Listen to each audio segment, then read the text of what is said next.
My uncle is texting me, hey, the final of the Confederations Cup is going on. Oh, well. Oh, really? Well, we got a championship roster. Dave just sent me those.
And welcome to the Under Armour All-America Lacrosse Championships games here at Johnny Unitas Stadium in Maryland, presented by Durham Capital Corporation. I am Matthew Aaron, along with Tracy Weiner, lacrosse legend.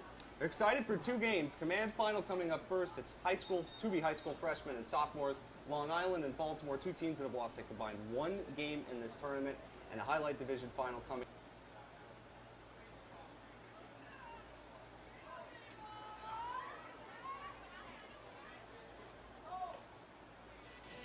The Tewaaraton Award, given annually to the most outstanding male and female collegiate lacrosse players in the country.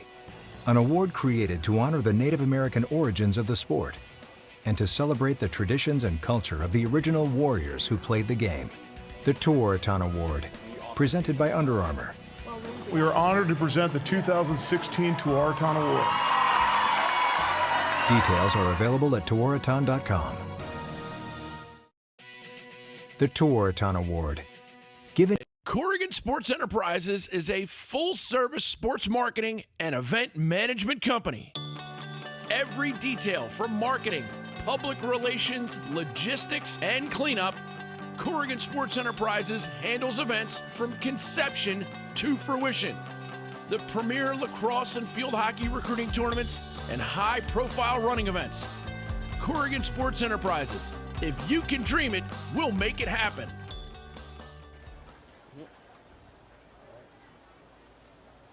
Matthew Aaron and Tracy Weiner here with you at Johnny Unitas Stadium in Towson. A great weekend for lacrosse and 4th of July weekend. Do you think of any better weekend to spend watching some lacrosse on 4th of July weekend? Absolutely not. I've been here for so many years. I was fortunate enough to coach a senior game last year.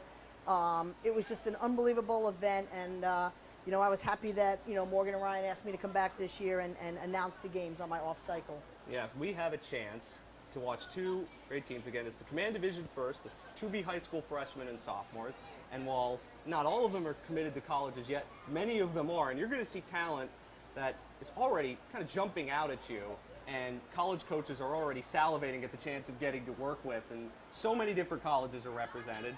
And one of these tournaments, we see players from all different regions of the country, but in the two real hotbeds of lacrosse, you got the Baltimore area, you got DMV, and you got Long Island.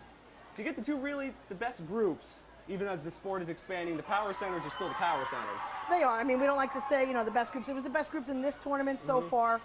They both kind of ran through it with, only, like you said, only one loss. But there is no greater, you talk about a competitive game, you talk about, you know, who you want to see when Maryland plays Baltimore, when Long Island plays Baltimore, it is just what everybody wants to see. I mean, it's a fun game. A lot of these girls are going to go on to be teammates. Yes, a lot of the girls are committed, but we'll talk about this later on with the new rules and regulations. We won't be seeing that in future years. Yeah, so you have all those things. You have high school rivals playing on these similar teams, and that always creates an interesting dynamic, doesn't it? It does. I mean, but they're all become best friends, and that's what I really like most about it, is that kids who are rivals, kids who didn't go to school together, all of a sudden are playing on the same teams, whether it's their summer club groups or whether it's these select teams, and then all of a sudden they all become best friends, and that's the best part of playing sports, ultimately. Yes, so who do you want to watch for most after these two games? You obviously have lots of connections since you're from Long Island. You've coached on Long Island for many years, but there are players I know you're very excited to watch in both groups. So who stands out to you the most for now? Well, for me, you know, I love Isabel Smith on the Long Island team. I just think that her and Pavanelli, you know, they really just get it done all the time, you know, on attack. But Izzy's just one of those kids that's just so fun to watch. And, you know, I want to watch Hammerschlag play in the goal for Baltimore, because with the powerful attack that Long Island brings, I think she's going to be a key to this game. Addison Sterling for Baltimore in on the draw. We are off to go. 28 minutes in these two halves as Baltimore able to win the face-off and move into the offensive half here. As you have 28-minute halves, high school rules, you get a 5-minute timeout, one timeout per half, and 5-minute halftime, so you get a lot of lacrosse in a little bit amount of time. So as Baltimore sets up to attack here, what excites you most about watching them go forward? Well, I just want to see what defense that Long Island's running. You know, there are people in Long Island, you know, we're very big on the backward defense, that zone. Right now it looks like they're playing just a straight man. So they're going to feel it out and see if they can match up with them just playing 1v1. And there's just a great steal right there to start it off. Yeah, Madison Sterling with the steal of John Carroll High School in Maryland. And off she goes into attack as Long Island runs in transition. There's your friend Isabel Smith, I beg your pardon. Committed to Boston College, national runners-up, and we get a foul already. Well, you see, Izzy makes me look like a genius already. First play, she causes us a turnover, starts a fast break, and ends up on taking an 8-meter. Yep. I'll have to thank her later. Oh, of course, making the commentators sound good. It's always wonderful, isn't it? And she gets a first chance and a goal for Isabel Smith, and 1-0 in favor of Long Island. They've won 5 games in this tournament already by fairly comfortable margins. They won 16-9 over New England in the semifinal earlier on today, and they have a 1-0 lead here early on. Well, when you watch the replay of this goal, what you're going to see really is that Izzy kind of looks like she's going high. She holds her stick in the proper position, freezes the goalie so that she's not really sure what she's going to do. You see her sticks up high, and then all of a sudden she goes low. And that's the hardest thing for a goalie to do, is make that adjustment. So for all of you young players that want to learn how to, you know, beat a goalie maybe or freeze her up a little bit, you cannot give away where you're going to shoot. You should always fake high and go low, and make sure that the goalie has to make a reaction to that.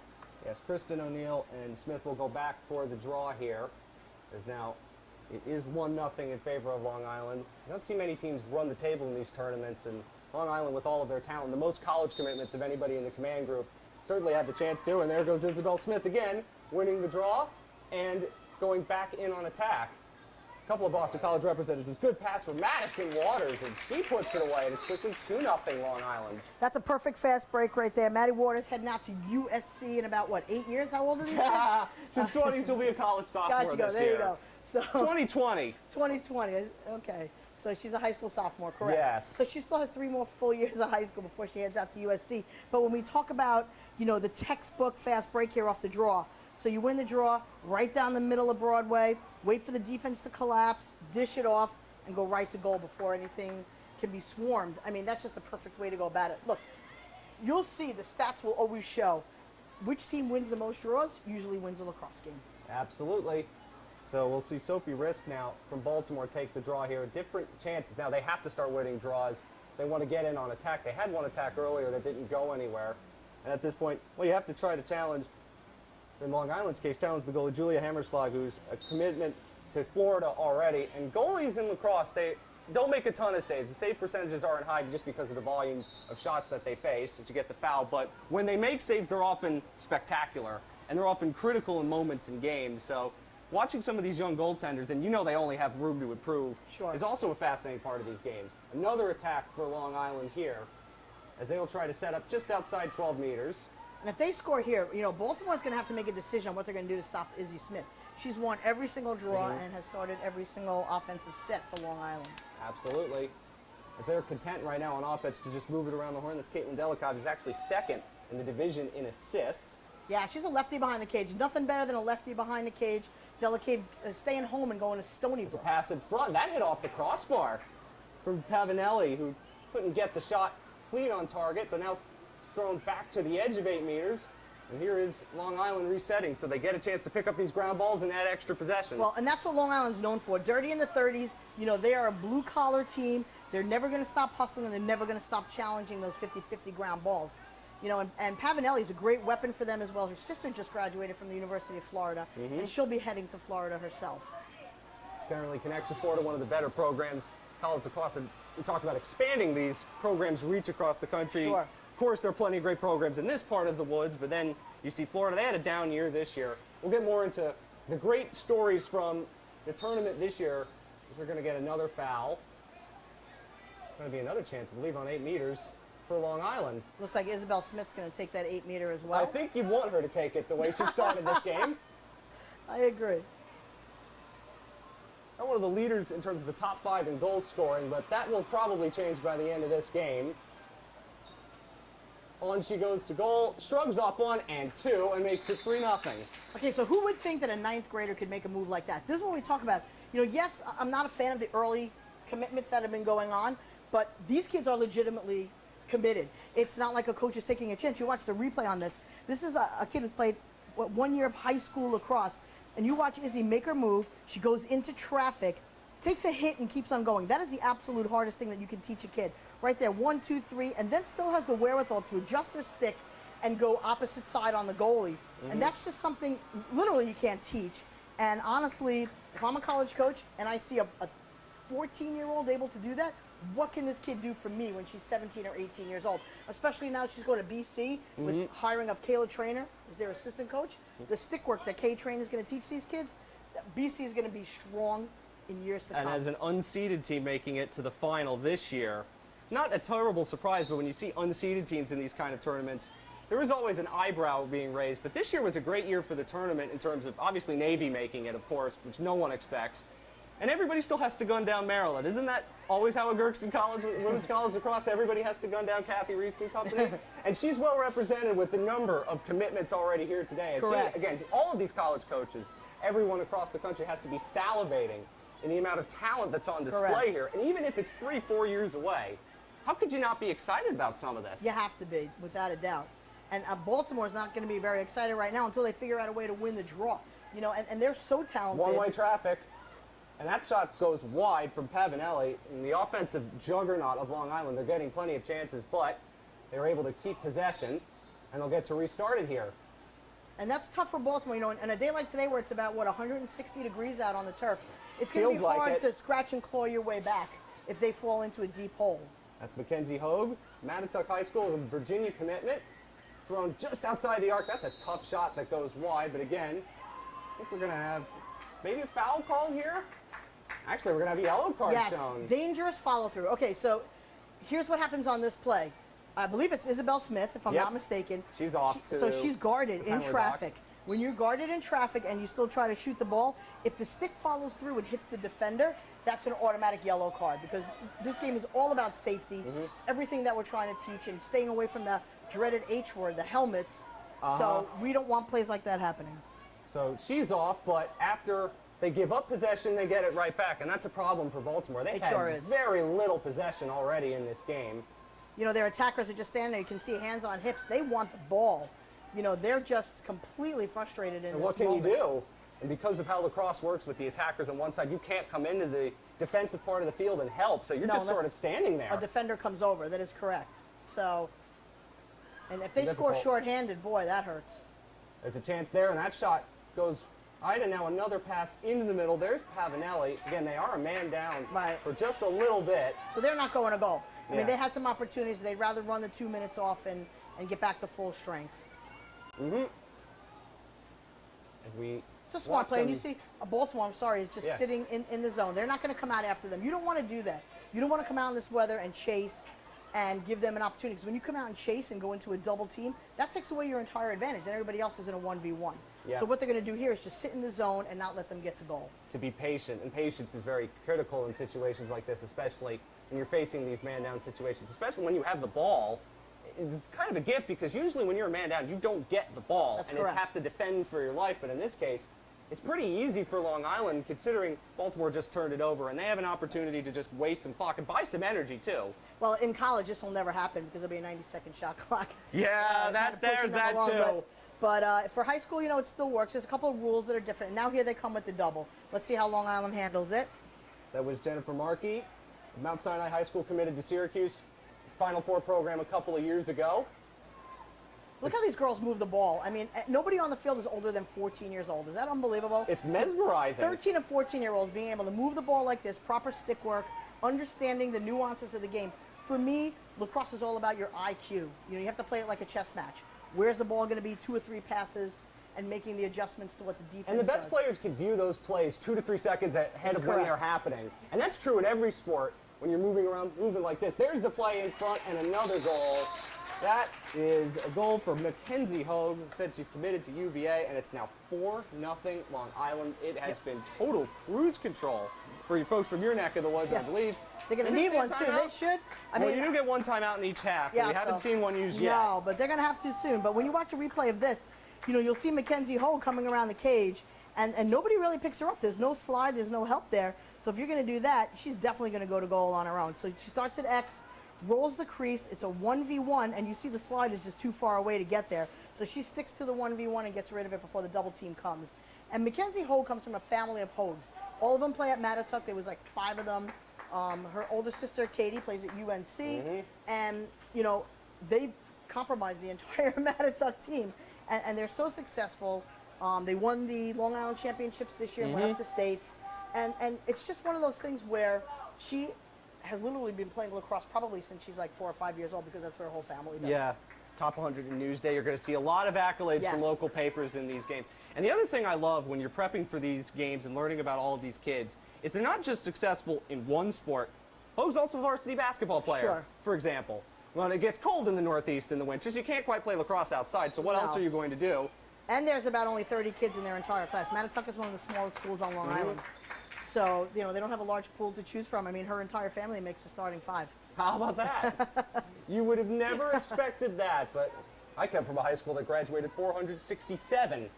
As we have about 17 minutes to go here in the first half. Finally, possession for Baltimore. It's Kelly Schluterberg, who's committed to Florida. A number of Florida commitments you're going to see in this game is finally Baltimore has a chance to attack, and that's a respite not only for their defenders, but it gives their attackers a chance to see the ball. And it doesn't matter what sport you are. If you're attacking and you like to score goals and you don't get the chance to score, it's kind of frustrating. You get antsy. But without a doubt. But what has to happen here is everybody has to touch the ball. You need to give your defense a chance to breathe and relax.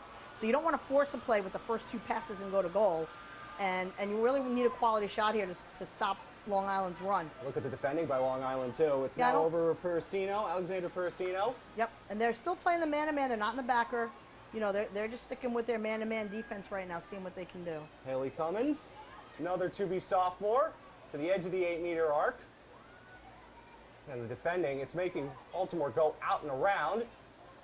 Looking here for the potential wraparound, and that shot from Izzy Marsh goes wide. But here's a mental mistake now when we talk about what happens on the game. So you're waiting and waiting for this offensive possession, correct? You roll the crease, Marsh takes her shot, but nobody dropped back to be the backup. So that's an automatic turnover because she did not hit the cage. And it went right to the goalie. So that's, again, a mental mistake that Baltimore's going to have to clean that up. Jillian Kane, the starting goalkeeper for Long Island. Have you imagined your life as a goalkeeper and you're not seeing any shots? What's that must be like? Well, you're sweating today for sure. Oh, yeah, and the heat here. Oh, that's a turnover. And that's going to be a turnover off the stick of Katie DeSimone from St. Anthony's High School in New York, but... Oh, they called a foul first. Okay, so they're saying that it was an illegal stick check that caused the errant pass. That's a break for Long Island. They're already up 4-0 and could very easily be 5-0 in just a second. Setting outside of 8 meters. And I mean, if you foul in this area, it could turn deadly quickly, and you can see why. Because there's Katie DeSimone putting in a goal, and it's 5-0 Long Island already. Stick work on Katie DeSimone. So if you're just starting out in the lacrosse world and you don't know what to work on, ladies, stick work, and more stick work. DeSimone is wide open by herself, gets the pass, unselfish play from the top on the 8-meter. But when you watch her stick work, very patient with the goalie. A lot of kids will just catch and shoot as hard as they can. And that's when the goalie stuffs them. But right here, fakes high, goalie pumps, goes low. And there's the timeout that it only took one more goal. So now you had a chance to recap everything that we've seen thus far. And going back to what happened final for Memorial Day weekend at the women's tournament. Yes, obviously Maryland winning, revenge or making up for losing to North Carolina in the title game a year ago. Everybody's gunning down Maryland, of course, but the stories of this year's tournament, you know, Penn State, a relatively newer program, starting to get better and better now that the Big Ten is sponsoring lacrosse, both types of lacrosse. Yeah. So we will get a chance to talk about that in just a second. But before we do that, more messages for you.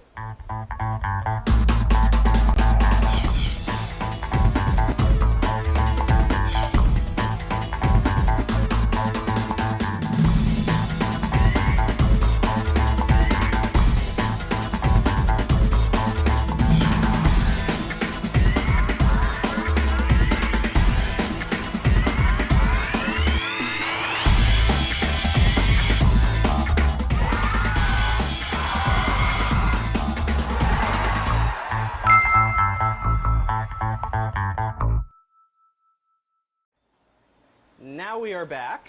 The Under Armour Lacrosse Championships presented by Durham Capital Corporation. Matthew Aaron and Tracy Weiner back at Johnny Unitas Stadium at Towson. It's 5-0 Long Island in the Command Division final. Last year's winners were New England, but they lost in the semifinal to this Long Island team, who's really been a juggernaut. And through the first half of this first half, you've seen it. They're up 5-0, and they've had possession of the ball almost the entire first half. Tough on Baltimore, who has plenty of good players, plenty of college commitments. Correct. But right now, what's Long Island doing other than winning draws that is making them so successful? Their patience on offense? Ball movement. It's all about ball movement. In this game, the ball moves faster than the players.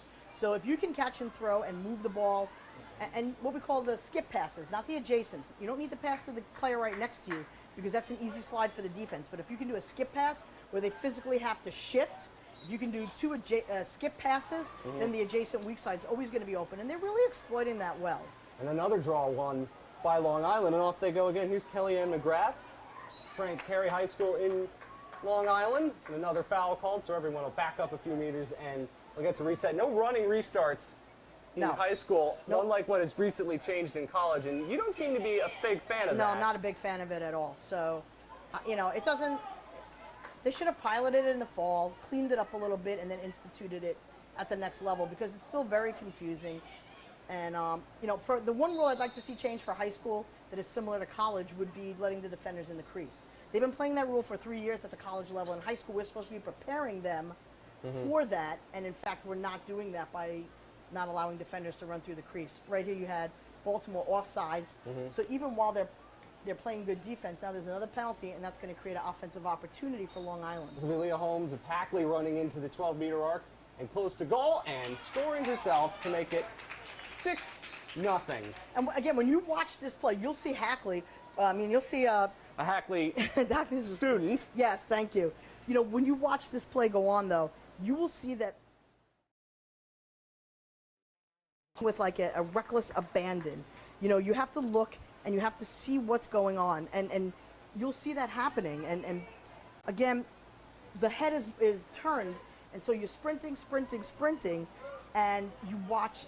Physically, you'll see the attacker watching where the defender is going to be and making sure that that defender doesn't catch up to her and get rid of the ball in time. So if she's going to get swarmed there, she's going to dish it off, but she didn't have to do that.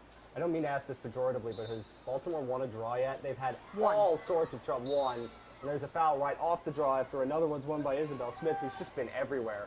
And folks at BC got to be salivating. Again, 3 years out, but you see a player that's performing like this against some of the best players of her age group? Yeah, she's been on varsity since 7th grade. It's insane. It really is just, I have to tell you, it is literally insane to watch this kid play. Christine Thomas, the first of the many Maryland alums we've mentioned by name today. And for Kathy Reese, the rich get richer, of course. Of course. It always seems to happen in these sports, but the players of talent are going in many different places. There's tons of different schools I've seen committed here at the women's game. I mean, just in this game, Florida, of course, and Maryland well represented, as is BC, Syracuse, and other powers, but you've got Northwestern, you've got Virginia, you've got Stony Brook and Hopkins. You've got plenty of schools. As the depth of the quality in women's college lacrosse is getting better and better, there's a shot that goes just wide from Isabel Smith. There's a lot of parity going on at the college level. And that's better for the sport. It is so much better for the sport. I mean, you want to have the big dynamo to gun to, and that's always Maryland, of course.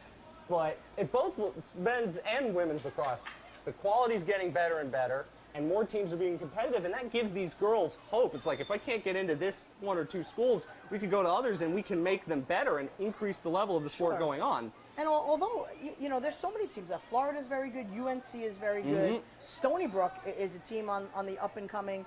I mean, they gave Maryland all they could handle in this playoff run. Got about 9 minutes to go in the first half. Baltimore It's won only one draw. They've had maybe 1 or 2 offensive possessions, not doing much, and they just give it away here again. They've been frustrated by defense, and they give away another foul. As it's been this kind of afternoon for the Baltimore team, as Long Island's juggernaut just continues to spin. This is Aaron Schaefer on the far side. If Baltimore gets into any of a deeper hole, could you imagine in this heat, and you've already played 2 full games, trying to scratch and claw your way back from 6, 7, or 8 goals down. They must have a good defensive stop here and then get it downfield. This is Isabel Smith again, who's already scored 2, been very, very a big part of proceedings thus far. And again, they've played 2 games already today, Baltimore, because they were not the #1 seed. Long Island was the #1 seed and only had to play 1 game. Correct. And in this heat, it's 90 plus outside, and you're playing on carpet, so that doesn't help. It makes it even tougher. Smith with the pass down low, just outside of the crease. Again, here's the good ball movement from Long Island you were talking about. Yes. It's Markey shooting it just wide as DeSimone gets closest to it, and more possession for Long Island. Yeah, a lot of these girls play on the same club team, so they're kind of used to each other. And then the other players, they've been practicing a little bit. I think they're allowed 3 practices prior. And they all do know each other. It's not like these girls come onto this thing and they're all strangers shaking hands for the first time at the first practice. Smith behind the net, as you say. They all, even if they're not on the same club teams, they all play for very similar high schools. Correct. They play against each other. They play against each other at club level. So they're pretty familiar with one another. And it creates a fun dynamic when these rivals every other time get to come together in these all-star games and play with each other. Look at Smith holding the ball, making a move. Good pass behind the net. That's much better defense for Baltimore. They're cutting off that short side angle. Well, they are, but they're doing everything they can to survive, and ultimately the defense breaks down. There's the goal for Christine Thomas, and they can only survive for long enough. It's now 7-0 with just about 7 minutes to go. And did you see that shot, though? That reminds me of a Nicole Levy shot from, the current star at Syracuse. But that's low to high. I mean, that's just a sidewinder with all kinds of pace on it. And you watch this play, and you'll see Thomas come around off the top, gets the ball, gets into the middle, gets her hands free, right there, and then she's gone with And there are so many different shots, but that seems like one of the toughest because going low to high, you have to generate a lot more of the power in your rotation as opposed to when you can spike it down into the ground and all sorts of different shots. That's one where you have to seemingly generate more of your power by yourself. You do, and that's all about the transfer of weight, but I will say for a goalie, it was tougher. There were 2 defenders on her, so she's partially screened. A goalie plays the percentages. When your stick is down like that below your waist, you're assuming that it's going to be a low shot. So if you watch the goalie stick, it was almost at her hip as opposed to up high waiting for the shot. So by the time she moved from hip to high, it was already past her.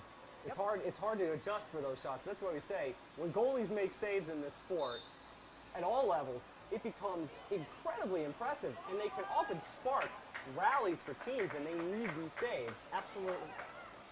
Another good stick check there. This was by Marquis. That's an attacker going backwards, and another foul, and this one, it's going to go against. We're going to see who's offsides here. We're going to see who's offsides. That might be what it was. Long Island might be offside, so they're going to give the ball.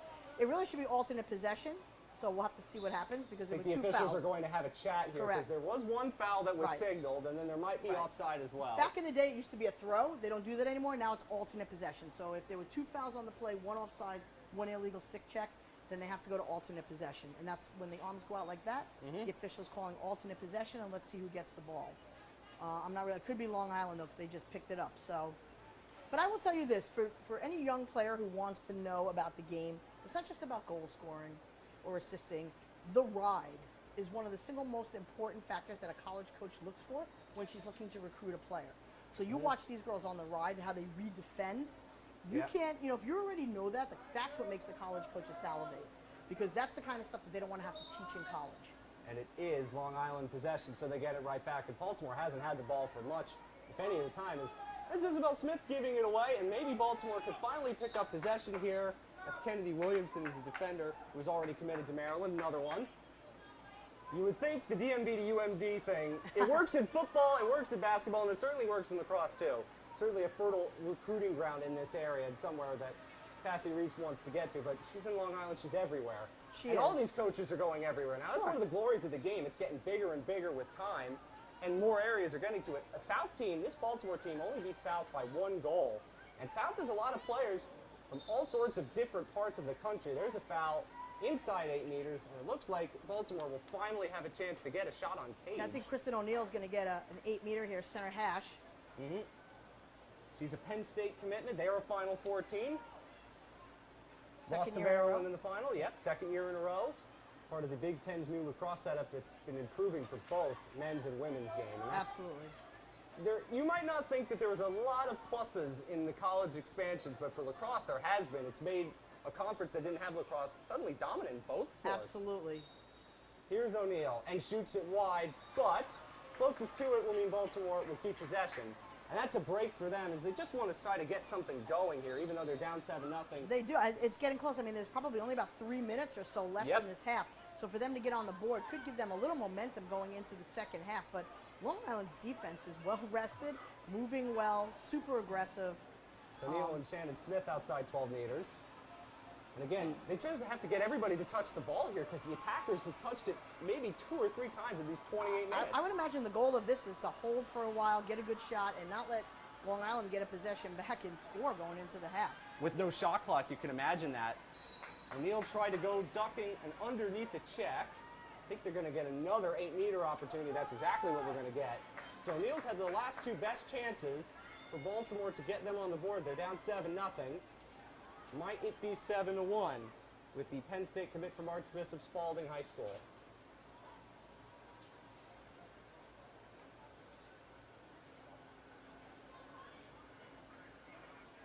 They're going to have to reset everybody. The 8-meter arc is one of the great things about women's lacrosse. It's a little bit different. As goes O'Neill, the bounce shot, and that hits the post, and that's been their kind of day. I think we're going to get another foul. This one's going to be on Long Island as well for a push. That was Jennifer Markey, one of the midfielders. And to reset is Blake Canine from McDonough. And she's going to get an 8-meter opportunity. That's a tough angle right there, though. Couldn't get a shot on Cage. Maggie Hall has it here. And she is fouled. Well, you know, one of my pet peeves is the 8 meters here. Oh, is so it? Here is, yeah, because she has a great opportunity to go to goal, but now when you foul her, look at all the blue shirts that are surrounding her. You know. And that shot goes high and wide on this tough angle. And it depends on where in the 8-meter arc you end up getting fouled. In college now, they're getting rid of the 2 low players. They're eliminating them to give you a better opportunity to score. So they're always tweaking these rules. They and we'll get a chance to talk about more of these rule changes as we go on throughout the games. We've got just about a minute to go as Baltimore, with their first prolonged attack of the afternoon, but they still haven't had a great chance to test the goalkeeper in Emily Lamparter for Long Island, and I believe that's another foul. So when you're inside... 3 seconds, they call it. 3 seconds, okay. So what 3 seconds is almost like in basketball. You just can't stand in the paint. Yeah. So you're in the 8-meter, and you're not guarding anybody. You can't stand Got there to for get more out than of 3 there seconds. quickly enough. Correct. So this will be Mary Margaret Quinn. Somebody right on the doorstep. Will they look to pass? They've had 3 or 4 8-meter opportunities in the last minute or so. There is the pass, and there's a goal for Baltimore, and they do get one right before the half, and something that they desperately needed after a long half of frustration. Trying to see the number of the goal scorer on that one. But again, unselfish play. Ball comes from the top of the 8-meter. It's a free shot. You know, you think you're going to get in there and do what you need to do, but instead, make the defense commit and then pass over the defender, and then there is no mistake on the shot. Right before the swarm comes, perfect shot. And I'm going to apologize, I'm not really sure. I didn't get a chance to see the number. We couldn't see it either, and we apologize for that. So it looks like it was Izzy Marsh that got that goal. Good count by our technical crew here, doing great work on the 4th of July weekend. And you could be going to the beach, but we're going to watching lacrosse, which is equally fun. I would always choose lacrosse over the beach. I gotta say, I'm sorry. I would too. I have to be honest. I'm not really a beach guy. I live on the water, so the beach for me is, you know, I'd rather go Monday to Friday. I get caught in traffic driving down the Jersey Shore, so you know what? Beach sounds wonderful, but the traffic doesn't sound wonderful. So we have less than a minute to go here in the first half. It's 7-1 Long Island as you do get Izzy And this Marsh will be a picking big up draw that right first here goal. because I'm going to tell you that if I'm Baltimore, I don't want to, right after my first goal, give up this draw and have Long Island march down the field. So that's a nice draw. They win the draw, so good work. Shannon Smith won that one cleanly. And there's another goal very quickly picked up by Baltimore, and they score 2 in a matter of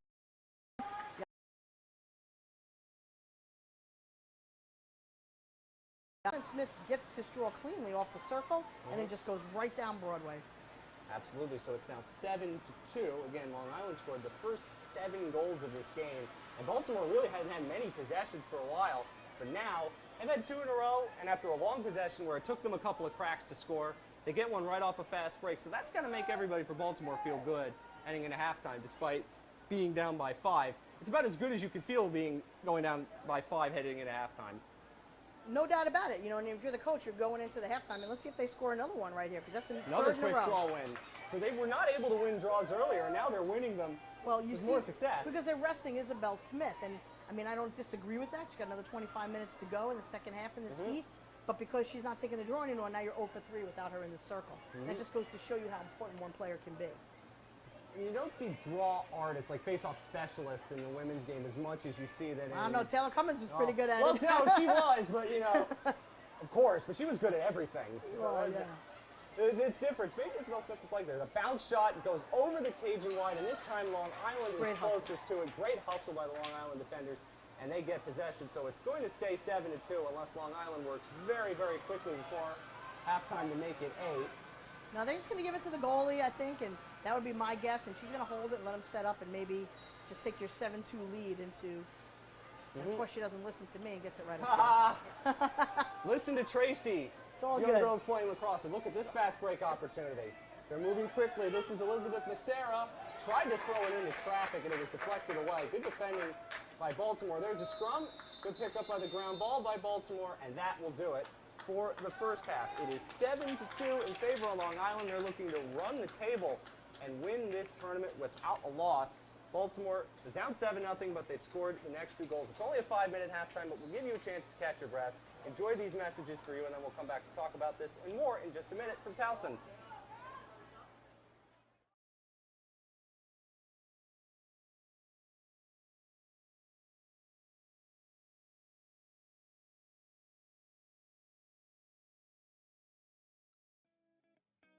I'd like to welcome everybody to the 2017 Under Armour All-American Press Lunch.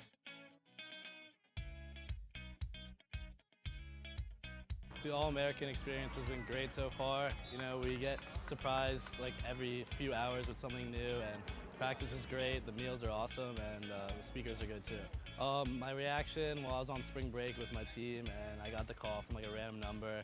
Wasn't sure if I was gonna pick up, and I picked up, and it was pretty exciting news. I was excited right away. I was just antsy to get down here. Coach Bresci and the whole coaching staff really implements a family feel, so it made me feel comfortable when I was there, which is really good. It's been pretty sweet. They hooked us up with some nice gear immediately when we arrived, so it's been awesome. The hotel's been great, and couldn't ask for anything better, so it's been great. So I remember telling my mom, I was like, oh, I really gotta ask my coaches to petition for me. And then she was like, no, it's for juniors only. And I just remember getting the call and being so happy I didn't miss it. And it was great. It was awesome. I'm looking forward to playing with some great players. Obviously, you can see some of the best players in the country are here, and also looking for some highlight plays. That'd be hopefully not on me, but. When I got the phone call, my first reaction was kind of disbelief. I had heard about it and obviously watched on TV, so being actually invited to play in that was something else, and I was very, very excited. So far, the Under Armour All-American experience has been nothing short of amazing. They've taken care of us so well, and honestly attended to our every need and given us everything that we could hope for. I think I arrived at my decision to attend Princeton University. I really value the balance they place on academics as well as athletics. Once I got the phone call, I was in awe. I was like, oh my goodness, I can't believe this is happening.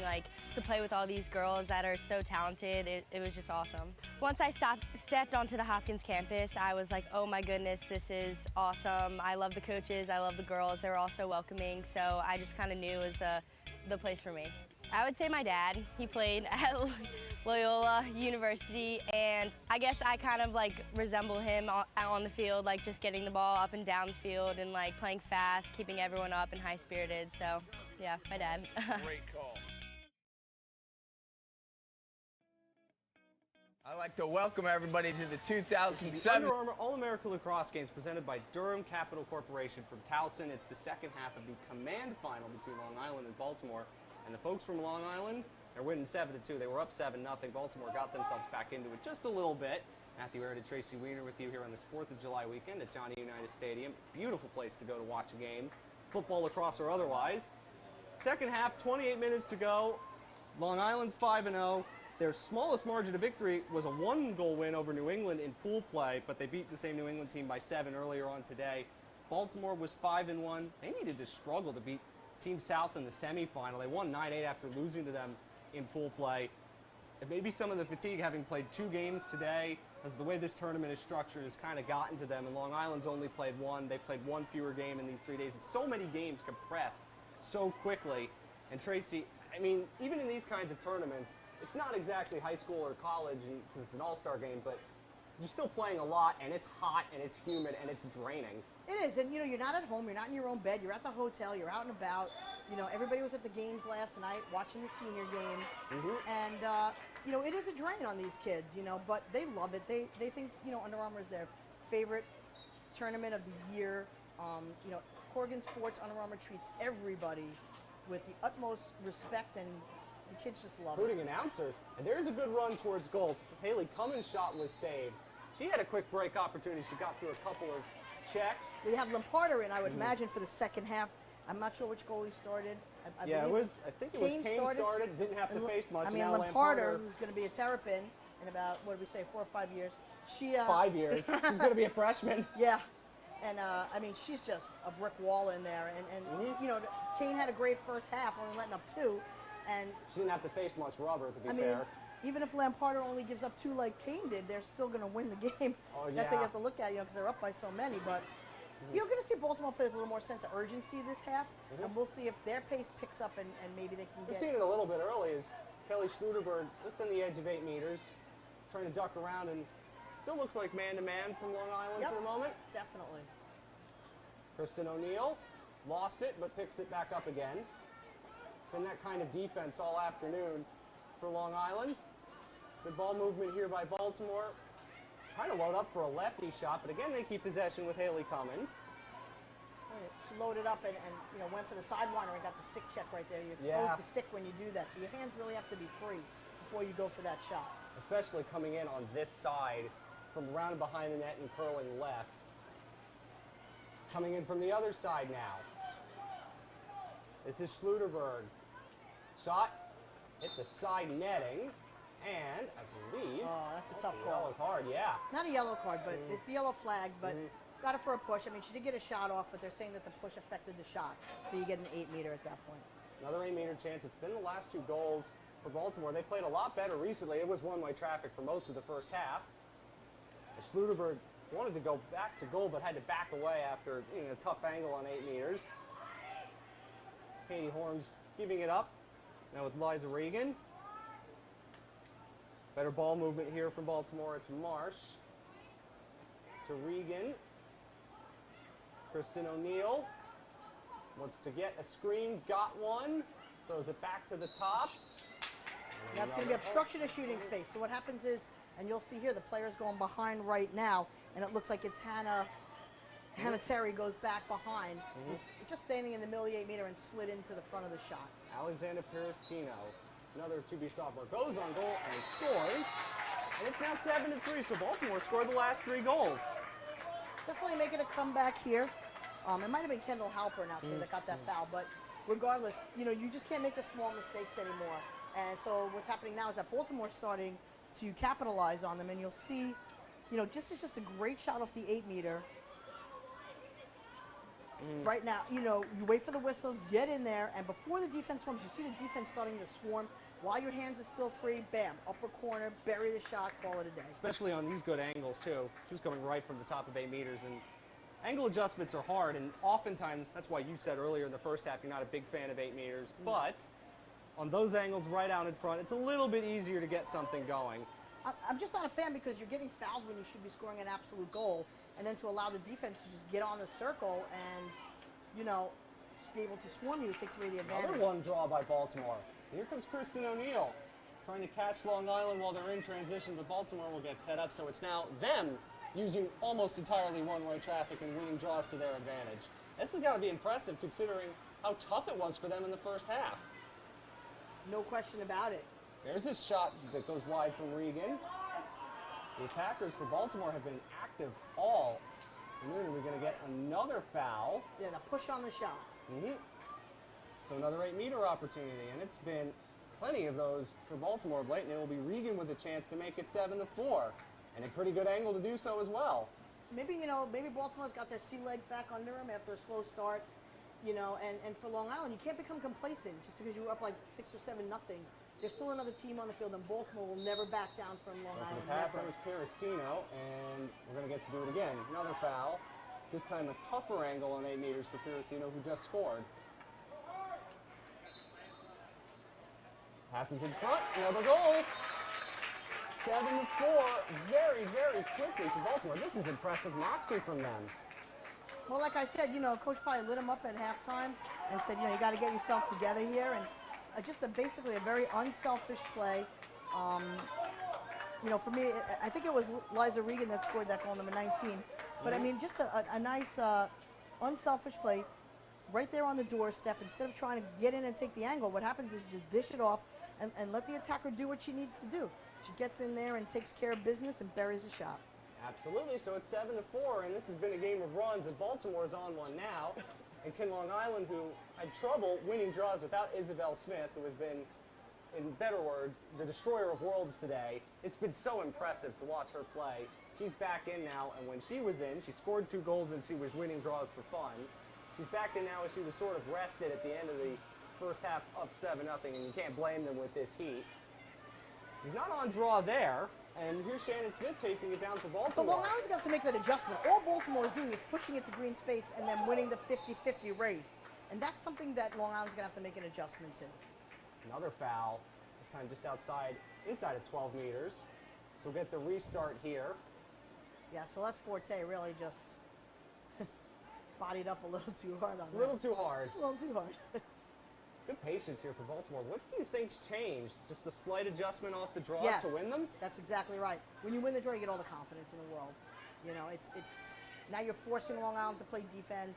You're forcing them to make plays. And look, like I said, Baltimore will never back down from Long Island. Not happening. Eloise Clevenger, another Maryland commit. Into 8 meters, but double teamed. This was Izzy Marsh. Now giving it up. And back around up top we go, Haley Cummins. It's been like this for Baltimore since late in the first half. And they're down only 3. This is a game again. When it was 7-0 and they couldn't win draws, you were thinking, oh, how bad might this get? But they've shown an impressive amount of fight back. They have, but Long Island has to pick up their game. You just can't sit back and expect the other team to pack it in. Not on Championship Sunday. Never on Championship Sunday, even when a team's played 2 games, and it's so draining to have to come back from games like this. They've been very patient on offense. O'Neal loses out unfairly, and it's going to be another 8-meter chance for Baltimore. That's a tough call right there. That's a great college check. That would never be called at the next level. And it looked like they was going to go right in and pick up the ball, and that would have been a great defensive stand. Correct. Instead, quick shot goes wide from Kristen O'Neal. And as a player, you just can't get frustrated by that. You have to just keep your head about you, understand what the official's calling, and make the adjustments. That's it. It goes for every sport, not just lacrosse. In 8 meters, another good chance. Another shot goes wide.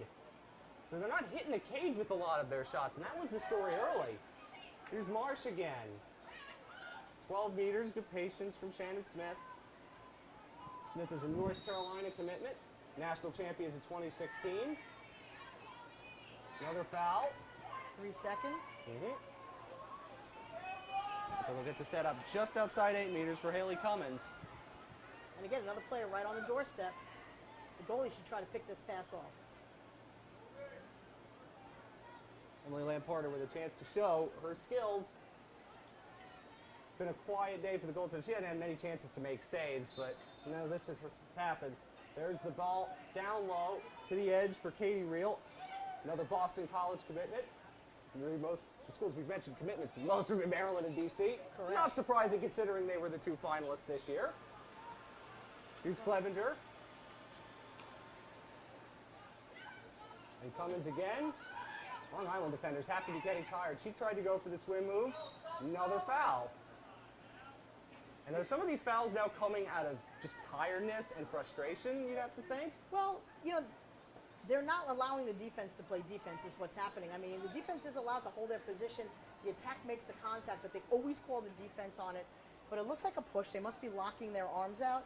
But you just can't get frustrated. You just, obviously, you have to just keep doing what you're doing. 18 and a half minutes to go in the second half.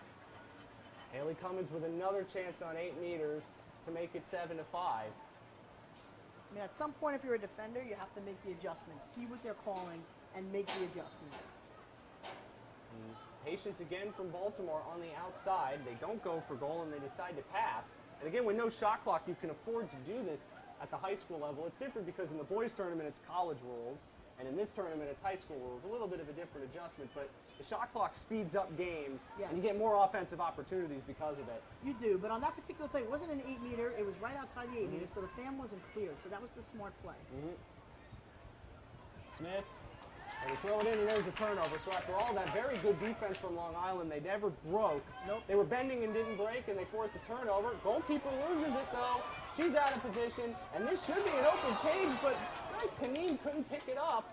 And then she ran through the crease, so And that's she ran through the unfortunate. crease. So in girls lacrosse, you cannot run through the crease if you're an attacker. And in order to try to get that ball, because it was an errant pass, which was great defense by Long Island after the turnover. You have to try to tiptoe around the crease, yeah? Yeah, you have to try to tiptoe around it, and you'll see here, I mean, everybody was swarmed, but that was a great play by the goalie, and then the errant pass. And there's Emily Lamparter showing why she's already committed to Maryland. That's a good play because the goalies can act as an auxiliary defenders oftentimes. It's not just saves, it's everything else that they can do. That's correct. But on that play, you know, again, Isabel Smith makes a great defensive play, picks off the pass. As if she, you know, as she wasn't successful at the other two parts of this game, she could be a great defensive player too. But your big players make big plays, and that's what always happens. First chance for Long Island really in this half. Down they go, quick shot and a goal from Madison Waters, the USC commit. That's her second of the game, and it's 8-4, and that is a big sigh of relief for a Long Island team that spent most of this first part of the second half defending. It absolutely is. I mean, you look at the play here, and it's a fast break. It's textbook. I was thinking to myself, I'm not sure, should you go to goal, shouldn't you go to goal, because you had just played so much defense. But, you know, that's how Long Island is. They're a run-and-gun team. They're a give-and-go team. They had a great opportunity there. And when you score, everything works out in your favor. If that ball had went wide or the goalie makes a big save, you and I are having a different conversation right now. Coach Tracy Weiner, do you want them to use that fast break if there's a decent chance, but maybe not a great chance, or do you want to hold possession after so much defending that you have to do for so long? What would you do? Ask the coach. Okay, so knowing my personality, I'm all about the fast break, go to goal, run and gun. I can see that. Yeah, I do not have an engine that shuts down. But that being said, if you know, ground ball picker by Baltimore. That's a tough call in this heat, whatever. But they scored, so you know. Shannon Smith ducks under a couple. Bounce shot is good for Shannon Smith. She's got one, and Baltimore's right back, cutting the deficit to 3. And there was another fast break after a ground ball pickup by Shannon Smith. And that's the whole game right here. You know, Long Island needs to start winning those 50-50 ground balls like they were in the beginning. They're really struggling, if you ask me, to win those battles right now, because Baltimore, like I said, is playing with a sense of do or die, and Long Island needs to compete. And the one stat that I don't think ever gets talked about as much in lacrosse, when you're publicly talking about it from the outside as much as you should, is ground balls. That is such an important part of the game. As you see it here, everything comes off of a ground ball with this fast break. And defenses don't have a chance to get set up after ground ball pickups because you might think you're going to get the ball and you get caught in transition. And that's one of the most dangerous plays when you're talking about the fast breaks that you love. Right, well, the fast break leads to everything, and you saw it on that play, buried the shot. You know, when you watch the girls be aggressive like that, I mean, that's the whole game right there. Push going the way of Baltimore. Isabel Smith in on the action again. Here comes Kristen O'Neill. You know, Long Island needs to tighten it up a little bit. They're getting called for a lot of fouls, and everything that they seem to be doing, everything that they do is being called, and they're starting to get frustrated, and they just need to stop and play the game. Not worry about the officials. Possession around the horn with O'Neill again. 8-5. Long Island leads, second half of the Command Championship here at the Under Armour All-America Games. Great end of the weekend, Smith again. Lamparter with the save. That's really one of the first she's had to make, but she didn't have to do much, only needed to kick it out. And you often want to make goalies move around a bit, and Shannon Smith couldn't quite do that there. Correct, and it was a nice save, but again, you gave them an opportunity for a second chance, and that's what we don't want to do at this stage of the game, is keep giving Baltimore second and third opportunities, because they're taking advantage of everything. And again, they're playing with it just with a different sense than they did in the first half. Piracino, down she goes, and it's going to be another foul as she was looking like she had a great chance of goal, and you're shaking your head because of those kind of fouls, and it is, this time it's an 8-meter opportunity for Piracino. She's got one goal. With all white shirts surrounding her, I mean, she has a great opportunity here to get in and not be swarmed, because she should go down the left side where her teammates are standing. Piracino right in, good save. She might have a chance to pick it up again, though she does. That's a couple of quick saves from Emily Lamparter. Yeah, Lamparter needs to catch that, though. You know, and keep it in her cross so that now this is the third chance. Usually when you give a team 3 or 4 repeat chances, they're gonna bury it at some point. Yeah. Maggie Hall trying to swim underneath the check there of Mackenzie Hogue. That's given away, and on this opportunity with a third chance, they don't score. Good defense and ground ball pickup by Long Island, and we get a yellow card here. That's it. Check and that on. is going to be the Katie Horns, and a chance for Long Island to breathe a little bit. And I don't know who made that steal over there. I can't see the number. It was a good steal, whoever made it. I think right it was there, Mackenzie Hogue. Yeah. It was. Scoring a couple of goals and defending. So now you have attacking midfielders and defensive midfielders in the guys' game. It's a more two-way game with the girls. And I like that because you get both sides of the game. And it makes it much more fun because you can see Isabel Smith score goals for fun and then defend at the other end and be a lockdown defender. Well, now you see here, you know, we have 2 minutes with the ball. You're man up. Are you smart about it? You know, what do? Do you go to goal? 12 minutes to go in this game. You're up by 3, and they just turn it over. And then the goalie gets fouled. So now a chance for Baltimore. We've already seen a couple of chances with the team that is a man down, an opportunity to possess the ball. And again, you're a man down in this situation. You want to be patient and you want to bleed the clock before you make any rush decisions, because if it turns over, you're in trouble. Right, that was just a sloppy play by Long Island, and for as good as they've been playing in the second half And here, Smith they really lost control, tries to pick it up again in 8 meters. It's a tangle of bodies. Long Island fans wanted a foul call that they don't get, and Maggie Hall will set up. And again, man down Baltimore here for 90 more seconds, and they almost had a couple of good looks at goal here. You don't see many man down goals scored in this sport. No. And now they are going to be more patient and bleed the clock, so to speak. Time isn't necessarily their friend, but when you're a man down, can't afford to be too risky, because if it goes in at the other end, it might be curtains with not much time left. You're only down by 3, so you know you can score 3 goals in 2 minutes if you had to. We've seen this before. That's Hall again. Good possession from Baltimore with Kristen O'Neill and Clevenger. Good patience with the ball, and it's hard to be patient. You know, you're in the attacking third. You want a chance to score, but patience is key in situations like this, as Hall tries to split 2 defenders and gets fouled, so she'll have a chance to restart. Long Island just needs to play better defense. They're playing more body than with their feet, and that's why they're getting called. They're not in good defensive position, and that's why the officials keep calling them for those fouls. Katie Reel, another Boston College commit from Notre Dame Prep. Quick shot, there's a goal. Eloise Clevenger has made it 8-6. That's her second of the game. And is that a man down goal? Did the player get released, or is it close enough?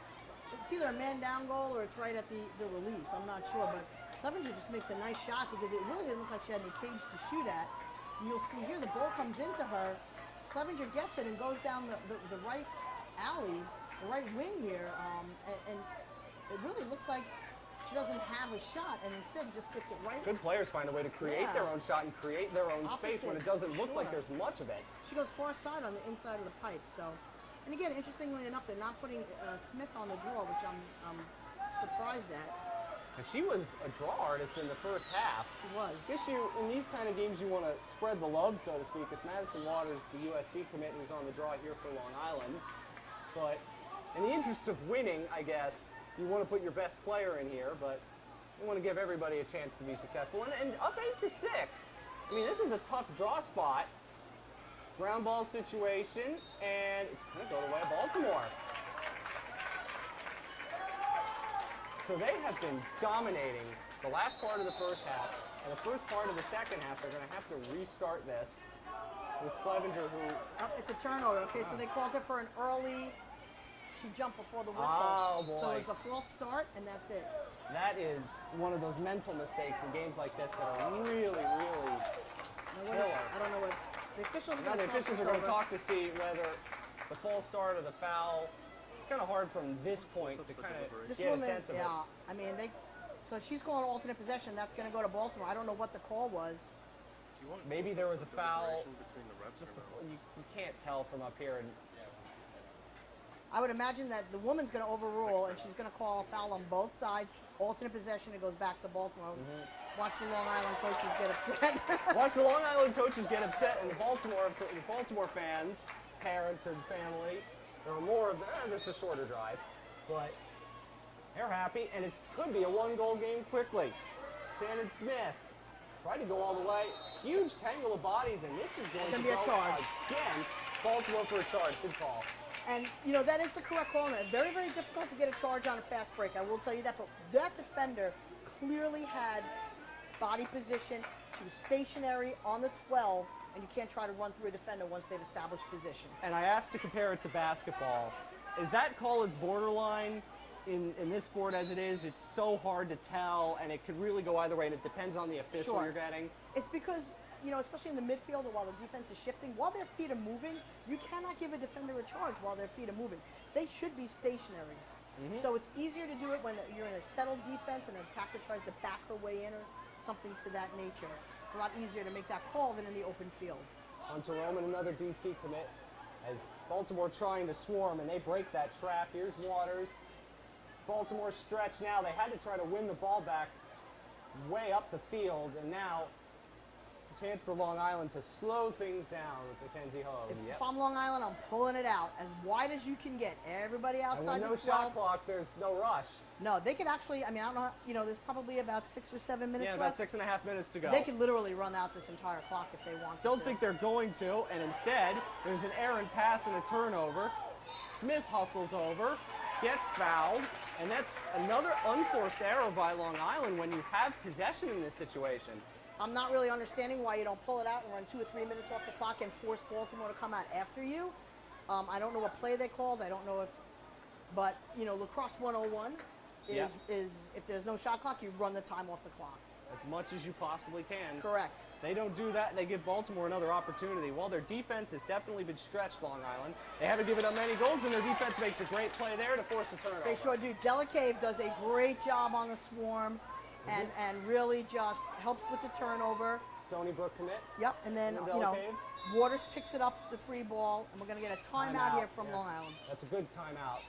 Just to sort of settle things down after exchanging possession for a little bit. Well, because he's going to tell them what you and I just talked about. He's going to say, ladies, okay, let's figure out what we're doing. We have about 5.5 minutes left in this game.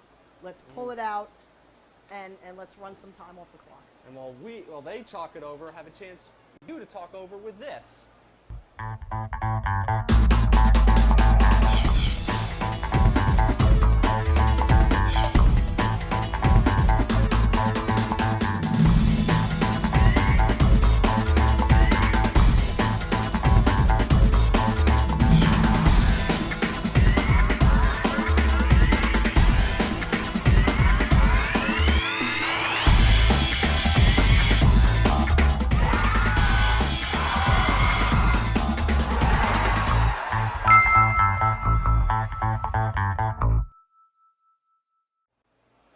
These are the Under Armour All-America Lacrosse Games presented by Durham Capital Corporation, the finale of a great weekend of lacrosse. And we're reaching the end of the Command Division Girls Final between Long Island and Baltimore. It's 8-6. Long Island just called their one timeout they have here in the second half. And what you and I were talking about during the break is the play that they were going to call after they had turned it over, up by 2 goals. There's no shot clock. So what's the play that you said they were going to call? Okay, so they should run, what I would run would be 61, which is 6 girls around outside the 12, probably on the 15 to the 18, and then you plant the one player in the middle of the 8 meter to keep the defense honest. And you allow, you have to spread the defense at this point so there's no slides, they can't double. Let them come out and chase you, and then if you beat them out wide when you're out so far, you can go right to goal, and the slides are so far away, you will have a one-on-one to the cage. And plenty of space, too. There is, but you have to run time off the clock, and you have to make Baltimore come out and chase you. They need the ball. You need to possess it. You have it. They need it. We saw that a bit earlier, and they weren't able to pick it up. Right. Long Island was so dominant at the start of this game. They were winning every draw. They were putting all of their opportunities on cage. 6 of the last 7 goals in this game have been scored by Baltimore. They have shown an impressive amount of fight back. This game was almost a runaway, and Baltimore, you got to give them credit for fighting back as much as they did, but that cushion for Long Island still remains, and let's see what they run here. And it was a play to goal. That's a great save by Julia Hammerschlag. So they go quickly again, and Tracy, the look on your face says it all. I know you can't see it, but it's why are you running offense there when you have a chance to burn clock? I can't even fathom it, but it gives Baltimore an opportunity. Let's see if they take advantage of it. They've been given plenty of them in the second half. I mean, Baltimore has been the better team in the second half. I would never have given them an opportunity to get the ball back. But they should feel good about themselves right now. They're in this game. They could be down by 1 in the next 30 seconds. And after being down by 7, after barely seeing the ball, incredibly impressive. And then the fight back from a team in these kind of games against so many players in your age group. Maybe there's a little bit of regional pride going on here too, and that of course plays a role. But tough way to come back when you've already had to play 2 games today, and they are elimination games, and it's hot. This is the middle of the afternoon. Yes. In the summer in Maryland. It gets hot, and you get drained. And their fitness and their fight back is incredibly impressive. Always has been. I remember 2 years ago, in the older division when we played, the same thing. They had to go through 3 separate, they're going to call timeout Baltimore to come up with their 2 money plays right here to make sure that they score. But again, Baltimore had to run through the hard course, and they ended up winning the whole thing. So there's never quit in Baltimore. Never, ever. And there's never quit with us, too. We'll take a break. Corrigan Sports Enterprises is a full-service sports marketing and event management company. Every detail from marketing, public relations, logistics, and cleanup, Corrigan Sports Enterprises handles events from conception to fruition. The premier lacrosse and field hockey recruiting tournaments and high-profile running events. Corrigan Sports Enterprises. If you can dream it, we'll make it happen. Back at Johnny Unitas Stadium, it's 8-6. Long Island girls in the Command Division final. They were up 7-0. We've mentioned that a ton because it didn't look like they had much of a chance, Baltimore, to come back. But now they have the ball. They just called the timeout. What is the play you're running if you're coaching Baltimore here? Well, I would run an ISO. I mean, that seems to be working. So, I would take my best players here that have been scoring my goals. Maybe Shannon Smith, get her involved. Izzy Marsh as well. Yeah, she's got a couple. Yep. And you could do a 52 where you have the 2 of them do a give and go. So you'd have 4 on the stack opposite, 1 behind, and 2 on the side, and let one of them dodge the cage and draw the other one in. I mean, I would do something with those 2 and try to clear a lane for them. They have plenty of time to be patient. It's not like you're in the last minute. There's about, I'd say 4 to 5 minutes to go, which is enough time to score, win a draw, and then score again. And they have been running a lot better offense, and Long Island's defense, despite what's going on, they've been also fouling, but they've been tired too. And when you're tired, you foul and you make more mistakes. Because you're leaning into people. As soon as the arms lock out, you're always going to get called for a foul. You need to be careful because the officials are looking for fouls right now. The game is tight. They know it's at the end. They know that Baltimore's calling back. They're not going to allow Long Island to be physical and not call those fouls. So Long Island needs to be smart here and get great body position, lots of talking, get on their swarms, and not allow any give-and-go type plays or backdoor cuts for Baltimore. 4:45 to go, as it looks like it'll be Shannon Smith to bring this in. She's got a goal. She's been an architect of many good things for Baltimore on offense here in the second half. And again, it started with 2 quick goals at the end of the first half for Baltimore, and that got their sea legs, and it allowed them to go into halftime not feeling so bad about yourself if you get shut out. And that certainly changed the way They planned out to go in this half, but they've capitalized on all of that momentum. As here is Smith. Tough play for Maggie Holden. Lose the ball, and it's a turnover. And you see the coach holding her head on the sideline for Baltimore. That's tough because that's just a physical mistake. They had everything that they wanted. They were in the right position, and you make a physical mistake. Just an unforced error. Yeah, it's just part of the game. I mean, it happens, but it makes you... It makes you cringe. It does. Because you know the kids aren't out there to make you look bad. You know the kids aren't out there to frustrate you. As Lamparter gets fouled from behind. They're just as upset with themselves in this moment. I mean, for a lot of these players, these 14 to 15-year-olds, are going to be high school freshmen and sophomores. Correct. If they aren't committed to colleges already, they're looking to impress. You know, there's a lot of motivation in these games, and you don't want to see them make those kind of mistakes. Officials' mistakes are one thing, and then just unforced errors like that. Sure. Long days, tough situations, and everyone makes them. The best players in the sport have made them too. Because, you know, you take your time out to set up your play, and then what happens is you set up this incredible play, and instead There there's goes a yellow Isabel card. Smith, and we're going to see a yellow card for Eloise Clevenger. So she is going to have to sit. So now And they're with gonna the time running up, it's man up for Long Island, and this would, you would hope, be stall time now, as you're really, and your coach is coming out a lot. One would hope. Oh my goodness gracious. Maybe not necessarily, is Elizabeth Becerra, another Stony Brook commit. This time they'll throw it back out to Jennifer Markey, and now it looks like they're spreading out their offense a little bit. I mean, you could get into the middle of the 8 just to keep the defense honest, but you're not looking to go to goal.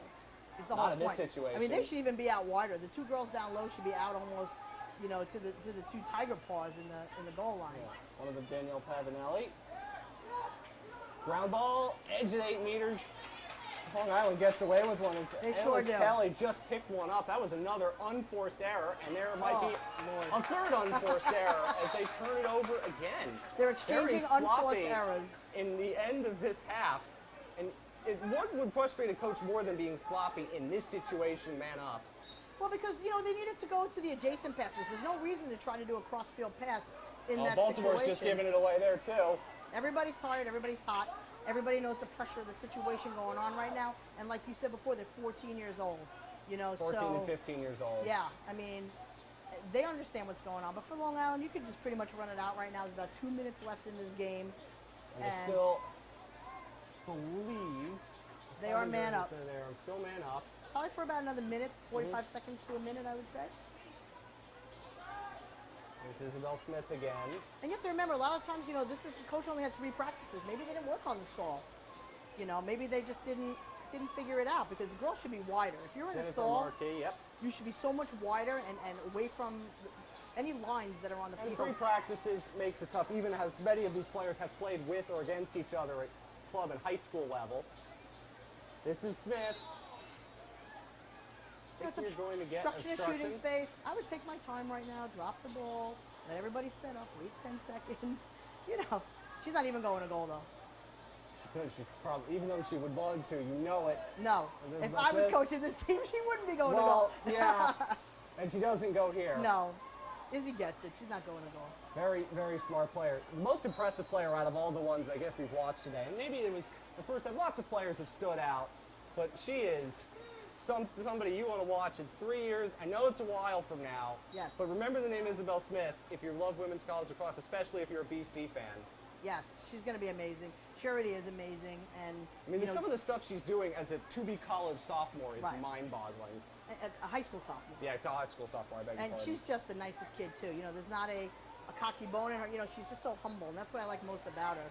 Is that, you know, here's this kid who has every reason to be, you know, cocky and whatever it is, and it's not even a part of her personality. Just a great, great kid. Another foul. That was from Strandon Smith on Madison Waters. So it's time-wasting time for Long Island, and that 7-0 lead they built up at the start of the game, and in the first half, it's going to be too big a mountain to overcome. Correct. We did talk about that. Yeah. It's scratching and clawing from that big deficit. I thought it would be. But Baltimore had plenty of chances, and towards the end of the game, they just couldn't take them.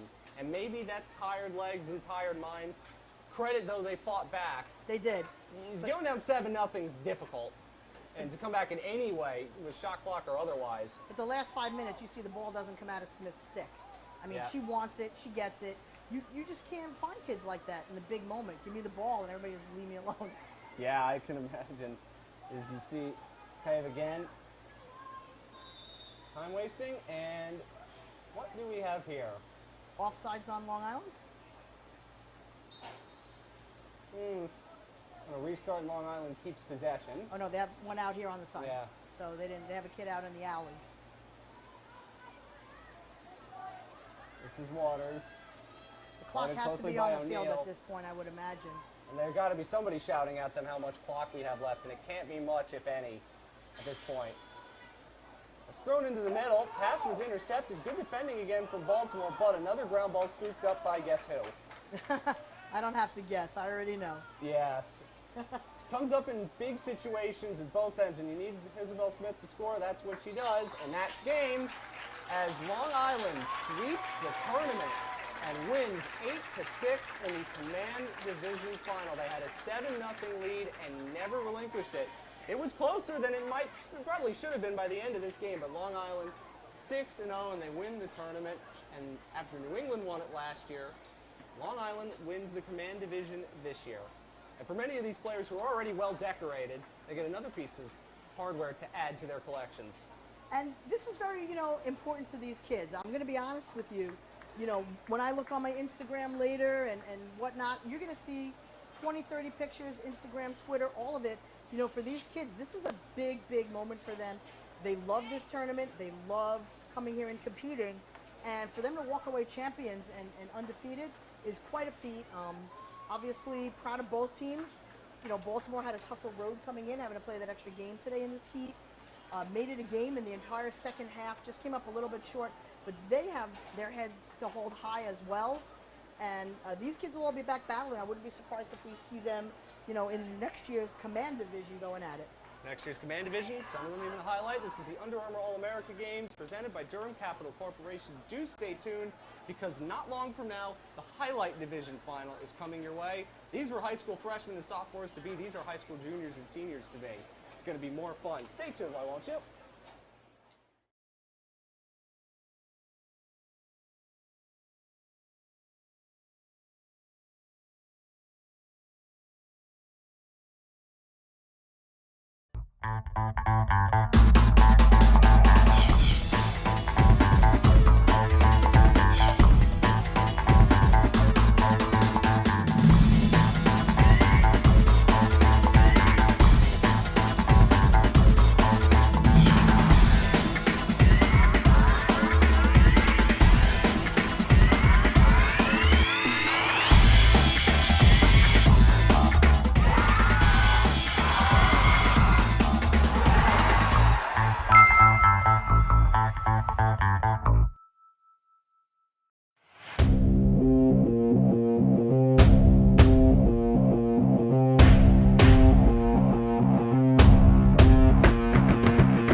So the biggest difference between the Under Armour Command Head and the Command Low is the ability to form a mid to low pocket, whereas the original Command was designed to form a mid to high pocket.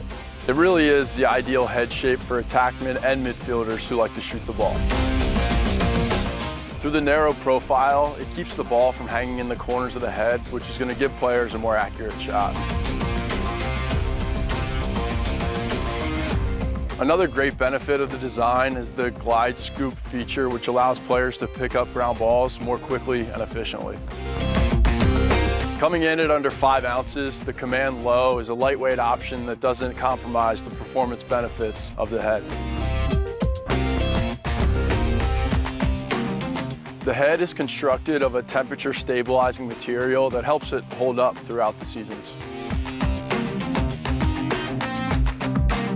If you're a player looking for a lightweight head that delivers power and control, string up the Under Armour Command Low.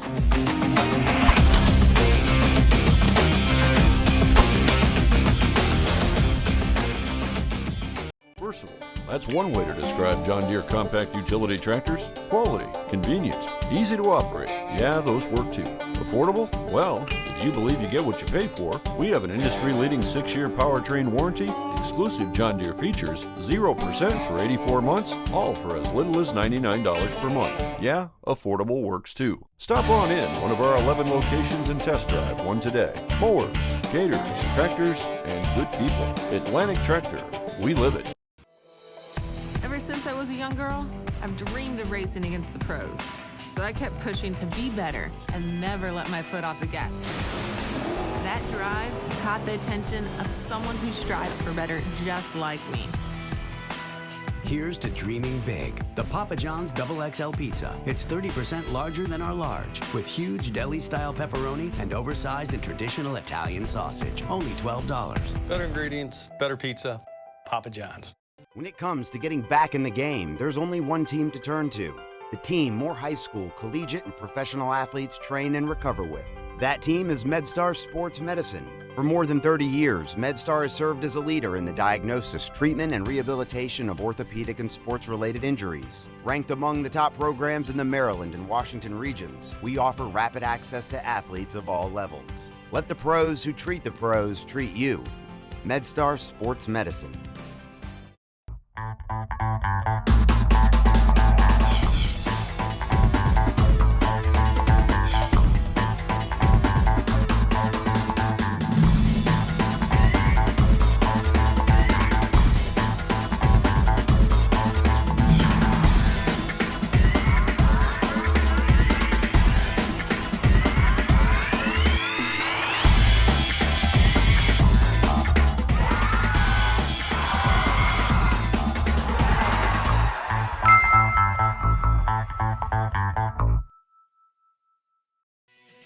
The Tewaaraton Award. Given annually to the most outstanding male and female collegiate lacrosse players in the country. An award created to honor the Native American origins of the sport and to celebrate the traditions and culture of the original warriors who played the game. The Tewaaraton Award, presented by Under Armour. We are honored to present the 2016 Tewaaraton Award. Details are available at tewaaraton.com. Corrigan Sports Enterprises is a full-service sports marketing and event management company. Every detail from marketing, public relations, logistics, and cleanup, Corrigan Sports Enterprises handles events from conception to fruition. The premier lacrosse and field hockey recruiting tournaments and high-profile running events. Corrigan Sports Enterprises. If you can dream it, we'll make it happen. For over 30 years, Cascade has been the most trusted helmet in lacrosse. Introducing the Cascade S. The pinnacle of protection, comfort, and vision. Cascade, passion to protect. That's all. Trying to keep it up on here. It's tough. So I'm trying to make sure the color's all right. Ever since I was a young girl, I've dreamed of racing against the pros. So I kept pushing to be better and never let my foot off the gas. That drive caught the attention of someone who strives for better just like me. Here's to dreaming big. The Papa John's XXL Pizza. It's 30% larger than our large, with huge deli-style pepperoni and oversized and traditional Italian sausage. Only $12. Better ingredients, better pizza, Papa John's. Corrigan Sports Enterprises is a full-service sports marketing and event management company. Every detail from marketing, public relations, logistics, and cleanup, Corrigan Sports Enterprises handles events from conception to fruition. The premier lacrosse and field hockey recruiting tournaments and high-profile running events. Corrigan Sports Enterprises. If you can dream it, we'll make it happen. This is the Under Armour All-America Lacrosse Tournament presented by Durham Capital Corporation. We promised we'd be back quickly to bring you the final of the highlight division after the Long Island girls won the Command Division over Baltimore. And guess who's playing in the highlight division final? Long Island and Baltimore. seems appropriate. Matthew Aaron and Tracy Weiner with you on this beautiful but hot Sunday afternoon here at Towson. These are to-be high school juniors and seniors, so you will not have to wait long to see them play at a college near you. All sorts of different schools represented, all sorts of great players represented, highly touted recruits, multi-sport athletes. Tracy, yes. You don't want to say the first Command Division final was an appetizer, but this, with the older players, the more polished players, yes. Does it really feel like a main course? So it sure does. I mean, again, this is the game that everybody's waiting to see. They don't play in pool play. The only way that they were going to meet was in the championship game. So everybody's been waiting for this. Anytime Baltimore plays Long Island, it is a battle du jour, and I cannot wait, and we are underway. Off we go. This should be a ton of fun, since it will be Long Island in white and Baltimore in black, a little bit of a difference from the other game, but there are, again, tons of players that we need to go over in this game. Yes. You'll hear about some of them as Long Island sets up in attack here. They, unlike their Command Division sisters, we get a call here early on. They're in the Command Division, they were the unbeaten team in this tournament. They lost their opening game to New England, but have since won 5 in a row. They beat New England 15-7 in the semifinal a couple of hours ago to start this tournament. As Casey Choma is going to start with the ball. She is a Notre Dame commitment and puts one in already to give Long Island a 1-0 lead. Well, and the big part of this, they start the game with a draw control, which, if you know anything about Baltimore and this team, it is so difficult to get the ball from Maddy Jenner. She is a draw specialist, a force to be reckoned to. And then Long Island wins the draw, brings it down. Choma gets a great shot off here, goes high, non-stick side on the goalie, and just buries that first shot of the game. And that's a confidence booster right there for Long Island. These girls play each other so often in club, in regular. You'll see it, and they just know each other like they know their own particular teammates. That's how many times these So girls you have played mentioned Maddy Jenner on Baltimore as maybe a player to watch. The player to watch on Long Island is this time Baltimore does control a draw with Taylor Wareheim, North Carolina commit. There's a player on Long Island we want to get to and attack, but we'll get to her in just a moment. This is Sophia Antonopoulos, who's going to Maryland. Surprise. We say that because Kathy Reese has so many players, not just on this team, but on Long Island as well in all divisions. She spreads her net fairly wide, and you can see why with some of the talents of these players. But again, UNC, Florida, some great schools are represented in these players. And again, it shows the depth of the college game growing and growing. Well, and these are the best of the, the two hotbeds in the United States are Baltimore and Long Island, we like to think. Yes. With more hotbeds coming around, but these kids are the real deal. Supremely talented. Yeah, without a doubt. Molly Lynch, who is going to be playing right here at Towson in a year or two. This is thrown away, but Baltimore unable to initially pick up the ground ball, and they can't do it. That was Wareheim trying to scoop it up, and here comes a counter opportunity for Long Island running in transition. I'm going to tell you, that's a play that's not going to end up in the scorebook by Choma, though, but creating all kinds of difficulty on that. She was able to, even though she was on the other side of the 30, get her stick on it, push the ball back to her defender, and give Long Island possession. This is Jen Medjid on the edge of the 8-meter arc, another Boston College commit. She throws on in and scores. It's 2-0. Jen Medjid plays for Garden City, New York, which everybody knows is one of the premier high schools on Long Island. They just come off another state championship. Jen Medjid is, I would safely say, this season the best player in Nassau County, if not on Long Island. Her and Jamie Ortega, unbelievable. Medjid really, you'll see here, she just comes in off the 8-meter and takes that bounce shot that the goalie has to make an adjustment to, and it has so much pace on it that she's not able to get there because she bounces it hip high. But Jen Medjid, if she's hot in this game, it's going to be very difficult for Baltimore to stop her because she's lethal. And again, we talk about some of the best players. It was Isabel Smith from Long Island in the first game, a Boston College commit, and then Jen Medjid, another Boston College commit. Again, the two schools we've mentioned most often. No offense to all of the others. There's so many of them. We can't get to all of them, but the ones we mentioned the most are Maryland and Boston College, and that's fitting because they were the two teams that played in the national championship this year, and they're two teams that are growing. That is an unforced error again by Baltimore. It's Wareheim who couldn't pick it up. Another ground ball, but Baltimore able to pick it right back. And before they can go towards the cage, we're going to have an obstruction in shooting space. Yeah, that's a great hustle play. When you talk about the little plays again that don't add up on there, I'm going to tell you that Class out hustles everybody. She had two Long Island Molly kids. Lynch, good save there. At Baltimore, at Long Island, I think that's Sarah Resnick. No, Sarah Resnick, yeah, I think that's who it is in goal. And now, it is not. Not. It is not. It's Kowalski. That's Kowalski. Okay. You'll see Resnick has a blue helmet. She plays for Long Beach. Very and that's good. their school colors. So things that I would not have known until you mentioned it. Right. So that was Lynch that on the shot. So Yeah. I'm having trouble seeing some of the numbers. But You're not the only one. We're doing our best. Lynch on that play out hustles 2 Long Island kids on the sideline and is able to get herself an 8-meter. Long Island back to the attack again. They're showing no ill signs. Having played 2 games earlier today, but they were comfortable ones. Quick shot. This one not going on target. Amber Boustard, the goalkeeper, throws it away under pressure, and Long Island keeps the ball. They are starting just like their Command Division sisters did.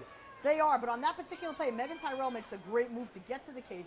But then when the swarm came, she still tried to get the shot off, and it was a little off cage.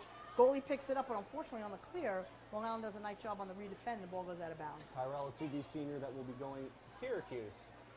Final 4 team in 2016, as we mentioned before. Medjid again. Great pass. She can assist too, and there's Tyrell throwing it in. It's 3-0 Long Island, and it's those 2 players combining again. Exactly. Well, Medjid does a nice job of getting the ball into Tyrell, and you'll see Tyrell makes no mistake on this one. Doesn't try to force it. Make sure she gets the shot off while her hands are still free, which is the biggest part of playing this game, to get a clean shot off. There goes Medjid getting it. Tyrell just stays goal line extended right on the pipe, catches it, and then has the whole cage to shoot it as she uses some fancy stick work right there.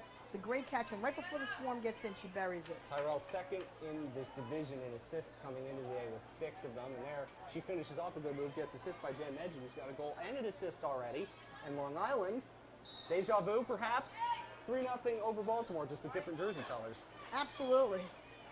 Amazing how it all translates same division, and this is going to be a foul against Baltimore, starting frustrated, haven't had much possession, and Long Island's taking it to them, making the most of their opportunities. Choma is, and here's an adjustment that Long Island made. The first time that they played New England, I guess. Well, in New England game, yes. They were having trouble on the draw, and they were losing, and they were not using Choma at all. The second time, when they played them in the semifinals, I believe, they used Choma on the draw, and she was doing a great job. She neutralized their specialist, and now they're using Choma in the Baltimore game, and she's doing the same thing against Jenner. Notre Dame commitment, Casey Choma, another fascinating player. She is a 2B junior.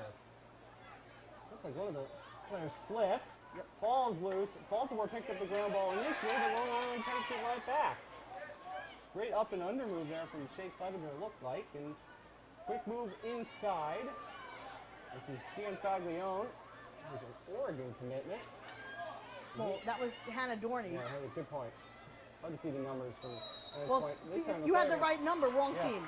Cian Faglione plays for Baltimore. I'm not looking. Long day. It's the heat's getting to me, Gotcha. I think. So that's a costly turnover right here by Long Island. And Baltimore gets a bit of a break. Forcing some of those errors is something that they have to do after struggles to start. This was Mary Griffin, a Virginia Tech commitment, trying to bring it up. Lost it, but was able to pick it back up and get Baltimore on their way. Both of these teams are going to hustle till the bitter end. They're both, those blue-collar type teams that are never going to go away. I mean, I feel bad for Baltimore playing those black jerseys. I in this would heat. too. Holy cow. I can imagine. It's hot up here. Here's Julia Hoffman, who leads this division in scoring. Hoffman, another Maryland commit. Don't want to say big surprise, but Hannah Mardini, a Florida commit. You'll see here that Long Island's in the backer defense. The more traditional backer defense. Time it looked like Ahern lost the ball, trying to work her way towards the crease. And it's scooped up by Baltimore, and they keep things rolling. This is Hoffman. Trying to go low to high, and she was fouled. So an 8-meter opportunity coming up for Baltimore. That stuff was a back check, but it might have come across the body. Not really sure what the officials saw on that. It's hard to see everything from up here, but Hoffman will get a chance right on Sarah Resnick, and that is thrown wide. And it's another cheap turnover, yeah. And again, without anybody behind the cage, let her take that shot. And if it goes wide? And it goes wide, you get the ball right back. So Kowalski's going to take her time. She's going to walk it up. She's a goalie from Manhasset High School on Long Island. Just, again, a great player. She'll be attending UPenn. Manhasset is the UPenn pipeline. A lot of Manhasset kids play there, yeah. And, you know, one of the best academic schools on Long Island as well. Makes sense by association. Correct. She's done a nice Brazier, job. another 2B senior. Ward Melville, one of the top programs also on Long Island. Plenty of good programs on Long Island we're coming to learn. Not surprising. Here's Tyrell. A good patience from Long Island. They're up 3-0. They don't really need to rush. They've been playing well to start. They've been forcing those unforced errors, and they've been very good defensively using that backer defense we talked about. Right, they're going into the play now. Coach Rose just called it out. Thrown, and a quick turnover in front, and it's Cassidy Weeks who slams it home. Cassidy Weeks, another to be seen from Bayport Blue Point High School, and she is going to Notre Dame as well. So a couple of Notre Dame commits. Well, Cassidy Weeks and her sister are going to BC, the Scutero twins. Yes. So we have two sets of twins that play on Long Island. And you'll see right here, Weeks is the recipient of an errant play. The ball comes in, it ends up on the carpet. Weeks picks it up and just fires it home. Well, the goalie's not really ready because, there's a lot of confusion going on, so she's really not ready for it. And Weeks takes advantage of that. After a ground ball in the 8-meter, which is as dangerous as it gets, especially for these attackers. And so 4-0 Long Island. Right. It was 7-0 in the Command Division game, and it's 4-0 here. Baltimore's had, you'd say, a few more opportunities than their Command Division sisters had, but they haven't really been able to take them. Again, when you have an 8-meter chance and you shoot it wide with nobody behind the net, you give up possession. Kowalski's a good goalie, though, as well. But right now, Long Island's just hustling. And they do win the draw, but they lose it and pick it back up. Good ground ball and a second chance by Baltimore. Correct. This is Cabrini Class, an Arizona State commitment running forward and getting Baltimore a chance to set up some offense, which they need to do as we're marching on through this half with not much offense to speak of for Baltimore just yet. And again, Kowalski's not that type of goalie. She's very active, she's smart, she's aggressive. She's doing a great job the whole weekend for Long Island. And then you finish up with Sarah Resnick. Yeah, you get two great goalkeepers. That's a one of those great blessings, isn't it? Here's Haley Simpson, a Drexel commitment at the age of 12. And now Madeleine Jenner, somebody we haven't talked about a ton. And I know you love to gush over some of these players, and there's one of them. Unbelievable talent. Unbelievable. I thought her sister Olivia was good until we watched Maddy play. I mean, they're both so good. And when we're scouting out from the club circuit, we have to figure out ways just to stop her all the time. 8 meters. Oh, and there's a mistake by Chrissy Kowalski. She couldn't pick it up in the ground ball. She got lucky on that. It was an errant shot. Lucky. Yeah, she thought it was going to go in, and then I thought it was going to go in too. And then the Baltimore player actually came into the circle to try to get it. So Kowalski actually gets a break on that, and she's happy. A break, because that would not have been. She's a great goalkeeper, and every goalie has a gaff or two. That one would have trickled in behind her. And another Baltimore offensive possession goes without much to show for it. This is Olivia Carner. Good passing again, although that one was Aaron looking for Tyrell. She'll hustle back to get it. Shelton Sawyers is watching her. Yep, now they're trying to bring it into the edge of the 12-meter and settle down after a bit of a rushed possession off the fast break. Coach Rose is probably going to call. You know, we have the 3 coaches there on Long Island that I know very well, obviously, and Summer Ferrara out of St. Anthony's, Carol Rose out of Northport, Steve Levy out of East Islip. Do a great job. Thrown into the middle. Good defending this time by Baltimore, and that ground ball is picked up by Anna Ruby. Going back to the goalkeeper, Amber Boustard, and good defense there for Baltimore, which they desperately needed after a rough start. As Clevenger runs ahead. Knocked down from behind. Looks like Cassidy Weeks is able to knock it free, and right back it comes. All alone is Courtney Weeks to make it 5-0. Well, I tell you what, BC is getting some unbelievable players. The Weeks if today's any evidence. Jen Medjid, I mean, when you talk about Long Island, you watch this play, and it's just a one on nobody, and Baltimore's going to use an early timeout, which they need. When you watch this play, you'll just see Weeks again. I mean, the ball just gets to her. She sneaks behind the defense, get it right to her, and she's very patient here. She knows that they're 20 yards behind her. There's nothing this poor goalie can do on that play. It's definitely not her fault, doing everything that she can. Yes, so it's 5-0 Long Island. Something sounds familiar about this because it's what they started in the Command Division game. We'll have a chance to take a break and see if Baltimore can catch their breath, and we have this message to pass along to you.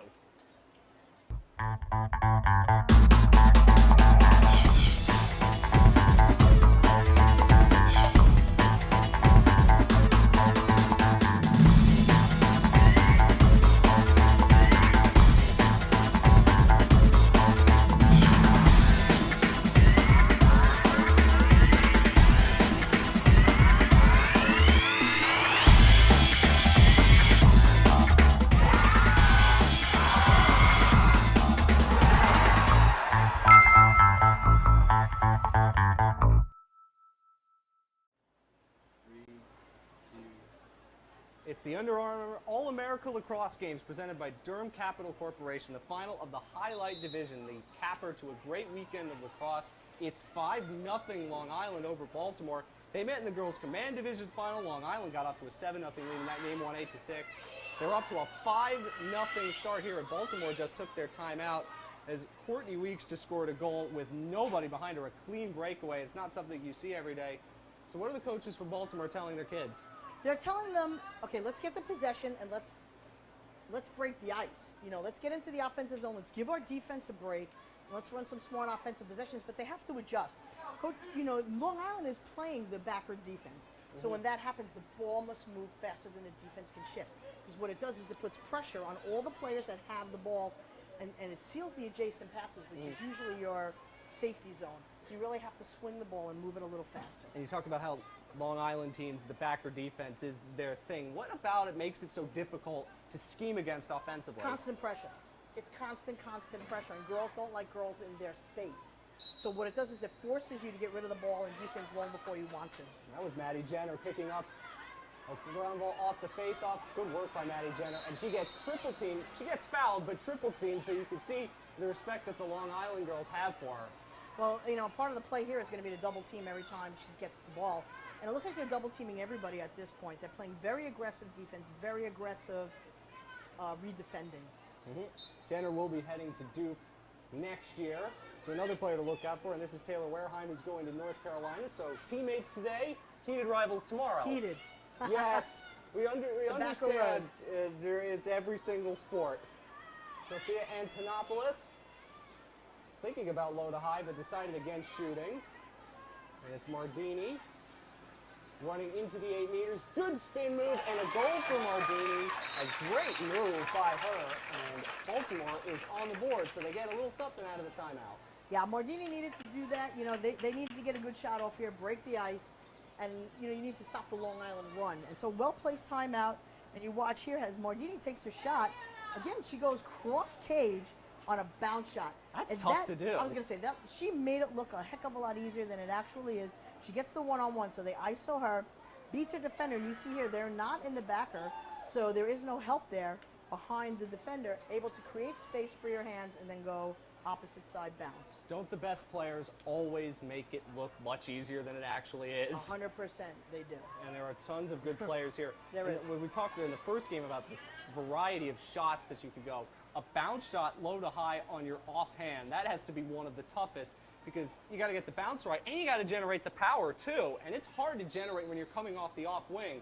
As Baltimore's just won another draw cleanly. There's Maddy Jenner starting to exert her influence. Chance to go all the way herself, and that bounce shot misses the cage.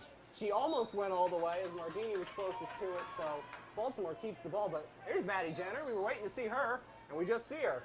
Well, and that's coach probably saying to her, hey, you know, you're supposed to be the best player on the field. I believe you are. Let's play like it. You can control this entire game, and that's an errant pass. Julia Hoffman throws it away. Paige Wilkinson was trying to reach it, the Arizona State commitment from Maryville High School, and it will be ball for Long Island here. So after Baltimore scores, an unforced error in possession, a mistake and a turnover, and it gives Long Island the ball back. Long Island really needs to score here, and I don't mean that to say that it's going to make or break the game, but you need to get back into that cushion that you have. You don't want to start missing opportunities. Too many good offense. attackers on Baltimore to let them hang around. Oh, without a doubt, without a doubt. And we saw what happened in the last game where a 7-0 lead became a lot closer very, very quickly. And you can't rest on your laurels in games like this. There are too many talented players going through everybody. Shannon Berry is one of them. We got Stadler on low attack with Maddie Riley. Madison Riley is a player that we have not mentioned yet. She was one of the #1 rated recruit in the country. Yes, 2018 class. 2018 class, and where is she going? I wonder. She's going to be a Terrapin. Fear the turtle. Well, I went to Maryland, so these are the things. Yeah, the it rich is. get richer. The rich do get richer. I think we've said that a lot. Again, plenty of schools get good players, but right now the best players that we've seen today are Maryland and BC commitments, and we've said before, at the risk of sounding like a broken record, we shouldn't be too surprised. Here's Medjid, one of those BC commits who's already scored. Good pass, Cassidy Weeks, 6-1. There's the goal you were talking about. And that was gorgeous. So that's, you know, that's the give and go. It starts with Maddie Riley, and you have to respect respect her because she is the #1 recruit in the country for her age group. She dishes it off to Medjid. Medjid looks for her future teammate Weeks. Bam, bam, bam, 3 passes and the ball's in the cage. And that's just, these girls all play on the same club team. They all get it, they all understand it, and they probably run this play a million times. So here you see Maddie Riley dishes the ball up to Medjid. Medjid starts to drive. Weeks slips in. It's the dish to Weeks, that draw and dump that works every time, and that kid's not going to miss because her shot is always on point. And that's just a beautiful thing to watch. And I've seen it so often, you know, I mean, obviously being part of the club circuit, being out and about with these kids for years, just watching them develop, watching them. And the understanding that they get from each other, it almost becomes telepathic. Yeah, they don't even have to talk about it. It's a nonverbal and the best comfort. players have that too. Not just being able to see plays ahead of time, but the great communication, nonverbal communication that they have with each other. Correct. As Long Island will get a chance to restart after a little bit of an elbow of a foul. And Yep. this So is fun Casey to watch, Chama. though, for me. That's the thing about it. It's so fun to watch. When the game is played correctly, girls lacrosse is the most beautiful game on 2 feet. Definitely sounds like it. You see it here, the passing and the movement of all of these players. It can be mesmerizing, and if you're a defender, and these are some of the best defenders in the country in high school, sure, you're just wondering, well, how do you keep up with some of this stuff? Can you? And the best defenders find a way to, and in this game, you don't necessarily see the best defending all the time, but some of these defenders too, their one-on-one defending is right. The rules sensational, don't too. really. The rules aren't really built. Look at Maddie Look Riley. at this. Spin move by Riley, and there's her first goal. That's why she is the #1 rated Correct. recruit in her age class. That was simply sublime. It was beautiful, and like I said, you know, this is their 3rd game of the day. I mean, you would think that these girls are getting tired. They already played for 100 minutes. Right here, you'll see Riley driving, does the spin move, splits the double team, and gets off, you know, the perfect shot. And that's her signature move right there. She'll split the double and then accelerate to the cage and make a beautiful shot. Can you defend that when she's on her game? No. No, Maddie Riley is almost indefensible when she's playing at a high level. And again, you know, for me to watch these girls play in their 3rd game of the day, I mean, a team struggled playing 1 game for 50 minutes, much less 3. And to watch them zooming up and down the field, it's got to be 92 to 95 degrees out on the field. If you put all of their scores together from the games they have played today, they have outscored their opponents 38-15. That is remarkable for 3 games in such a compressed amount of time in this heat. Baltimore trying to answer, and they'll reset behind the cage with Anna Mardini, who is the only player for Baltimore to score today. They're down 7-1 as this first half draws closer to a close. There's a quick shot. Did that go in? I think it did. Yeah, that went off a couple of posts and in, and did. it surprised Chrissy Kowalski. There's nothing she can do No, about that. I think she might have actually got a piece of that and it went in off for her too. I think she thought she saved it, but just had too much mustard on it and it sneaked by her even though it hit a part of her body. Looked like it might have hit a pair of posts and then her backside in order to go in. That's a tough save because it happened almost out of nowhere. Baltimore will take it though. Well, it was a drive right down the middle, so it was a quick stick, and sticks in the perfect position. Here comes right down Broadway. There you go. Pass in, quick stick in. I think Kowalski got a piece of it, but it still snuck by her. It's a tough play for any goalie to make, and she hasn't had much to do, to be fair, in the first half. It has been, as we've said, one-way traffic for Baltimore, and hanging around. 5 goals is not insurmountable, and with their firepower, it certainly isn't. And we've seen the stretches in this game where draws have been back and forth. Both teams have won a stretch of them, and when you have Maddy Jenner, the face-off X, that's a pretty good X factor to have, pardon the pun, as she just wins another draw and gives it up to Wareheim. All the draws. Let's just say that. She wins all the draws. What makes a great face-off? What makes it so easy for some of these great face-off specialists, not in this case, but what makes a face-off winner so able to win these so cleanly and so successfully over and over and over again? I mean, for her, it's her height. She just towers over everybody, so she self-draws and gets her stick up. She's almost 6 feet tall, and with her stick in the air, she's got to be 7 foot and change. Not many of these girls can compete with it. Shayla Ahern has it here. Going to be forced to back up just outside of 8 meters.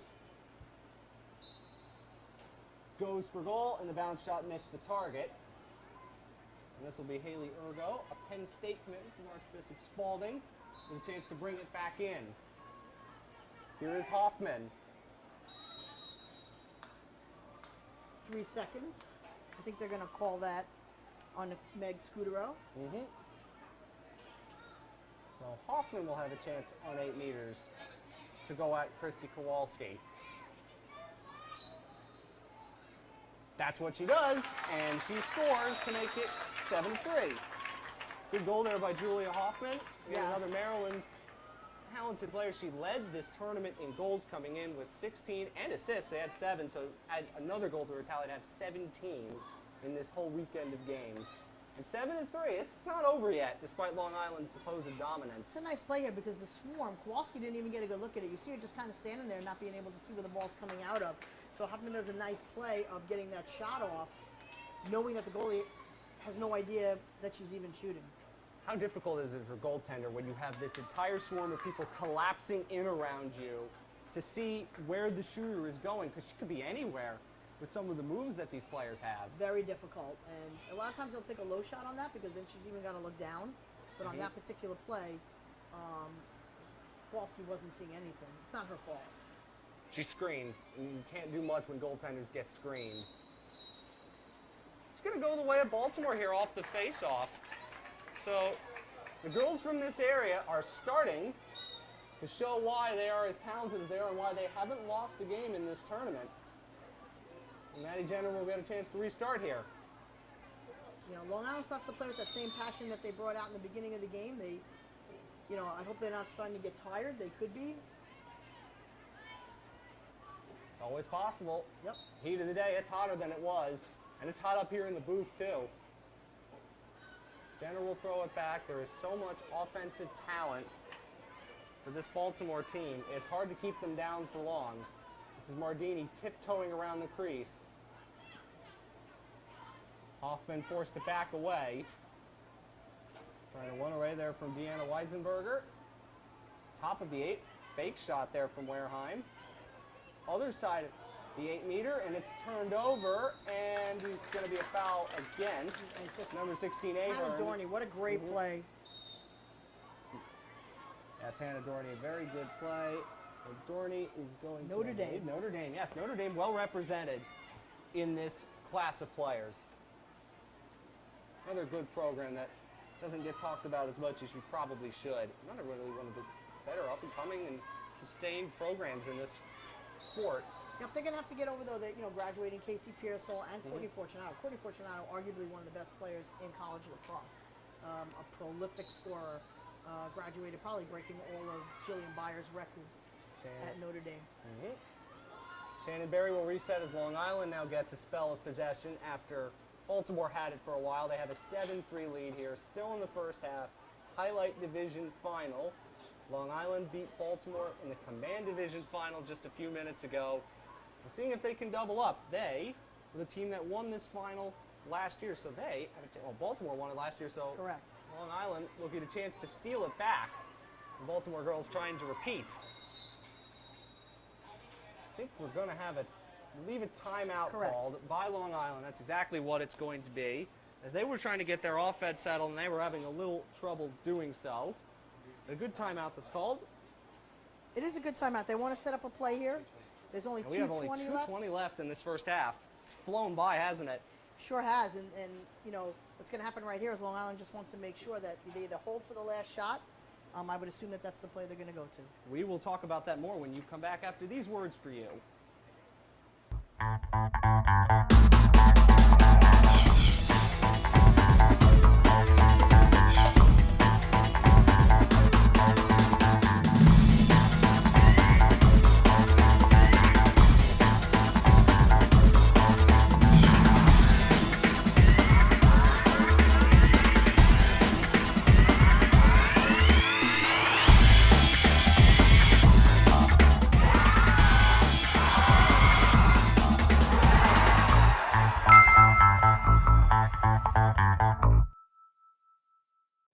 These are the Under Armour All-America Lacrosse Games presented by Durham Capital Corporation. As this Highlight Division final first half comes nearer to a close, it's 7-3 Long Island.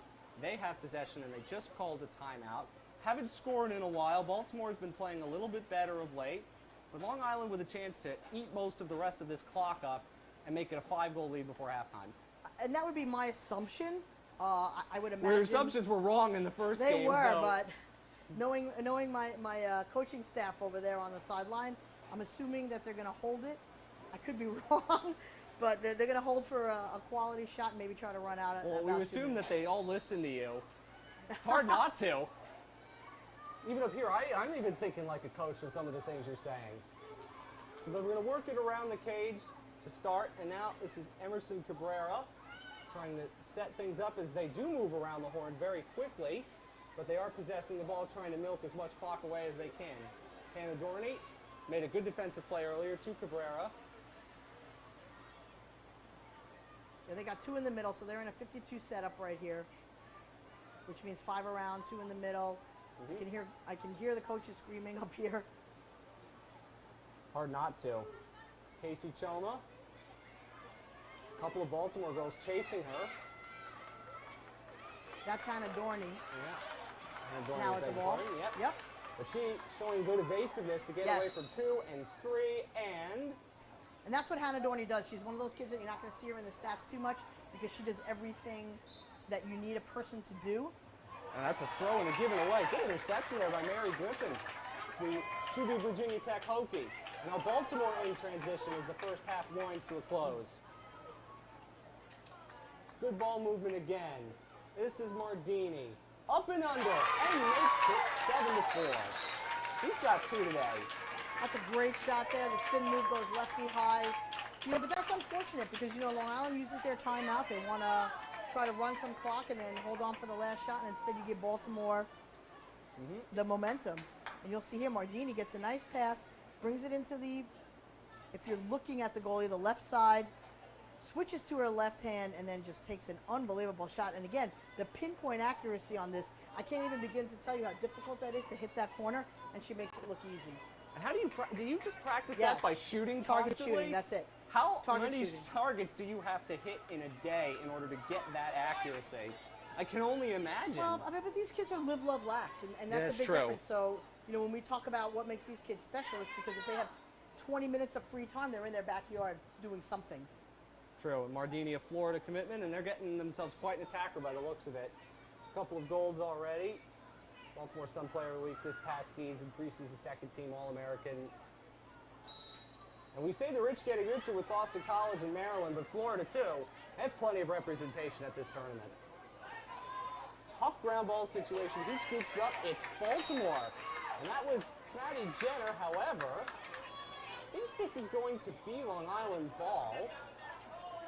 Stepped out of bounds, so it's going to be Long Island ball. You're right.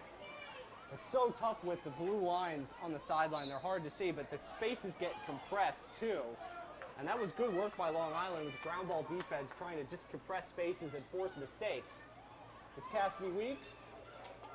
Makes a couple of good moves, inside 12 meters and goes back out again. Another good move. This was Tyrell who was fouled. And so this will give Long Island a chance. This could be the last possession of the first half. See if Tyrell tries to take it herself to the cage, or she's going to give it up. And she does give it up. Cabrera, bounce shot, goes just wide. Hustle to pick it up, and loses their stick. This could be Baltimore ball here. That's the tough non-call right there. I mean, it's an empty stick check where you physically lose your stick, and they're going to give the ball to Baltimore. So 7-4. Cannot be much time left in this half. Baltimore will try to hustle to get something to make it a 2-goal deficit before halftime and have tough doing it with this Long Island pressure. As it's Haley Simpson, Drexel to be, and she played boys hockey as well. How about that? We've seen some hockey players, and one famous one at the Final Four this past year, but playing boys hockey. I can't imagine that. Kenzie Kemp was ridiculous. Yes. So good. The hockey connections with lacrosse, pretty endless, and not just because it's Canada's national sport. It's halftime. It's 7-4 Long Island. We have this message for you. We'll be back to preview the second half. I'd like to welcome everybody to the 2017 Under Armour All-American Press Lunch.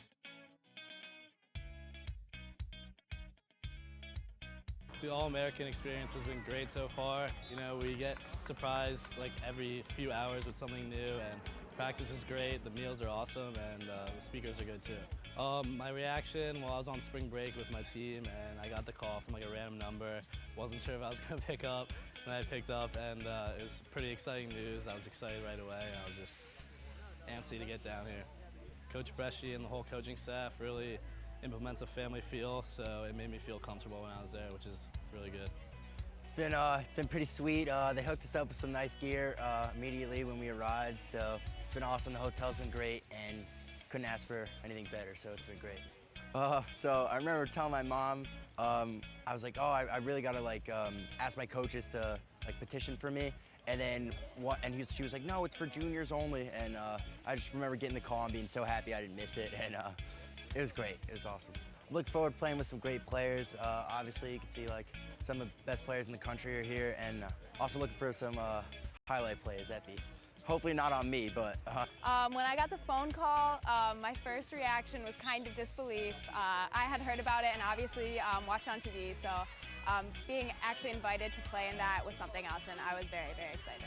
So far, the Under Armour All-American experience has been nothing short of amazing. They've taken care of us so well, and honestly attended to our every need and given us everything that we could hope for. I think I arrived at my decision to attend Princeton University. I really value the balance they place on academics as well as athletics. Once I got the phone call, I was in awe. Like, I was like, oh my goodness, I can't believe this is happening. Like, to play with all these girls that are so talented, it was just awesome. Once I stepped onto the Hopkins campus, I was like, oh my goodness, this is awesome. I love the coaches, I love the girls, they were all so welcoming, so I just kind of knew it was the place for me. I would say my dad. He played at Loyola University, and I guess I kind of like resemble him out on the field, like just getting the ball up and down the field and like playing fast, keeping everyone up and high-spirited. So yeah, my dad. Great call. I'd like to welcome everybody to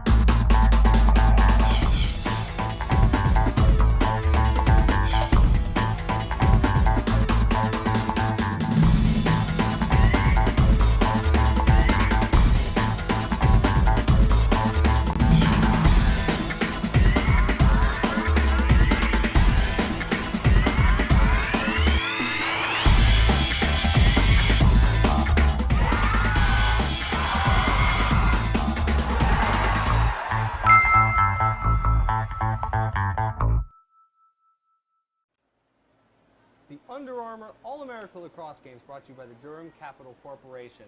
From Johnny Unitas Stadium in Towson, it's the final of the highlight division, the capper of a great weekend of lacrosse here. So many great players, so many great coaches. A lot of fun on this 4th of July weekend at 7-4 Long Island, trying to prevent Baltimore from winning this division in back-to-back years. Matthew Aaron and Tracy Weiner bringing you the story, and it was a first half where, just like in the command final, which Long Island won, they got off to a big lead, but Baltimore fought back. It's almost like we're reading from the same hymn sheet, I guess you could say. We have goalie changes in the second half. Now you have Resnick and Sterling going in the hole. Resnick and Sterling, yes, you are right. Resnick to be senior, Sterling to be junior. Sterling going to Maryland, and in the case of Sarah Resnick, she is off to Florida.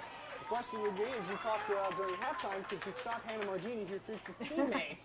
Which is another one of the great dynamics in these games. When you bring rival high schools and rival club players together, and potentially you have people facing future teammates, which is always fun. But these players all talk to each other and know how these recruiting cycles go, so it's all very in demand. And of course, everybody knows everyone. Everyone knows everyone.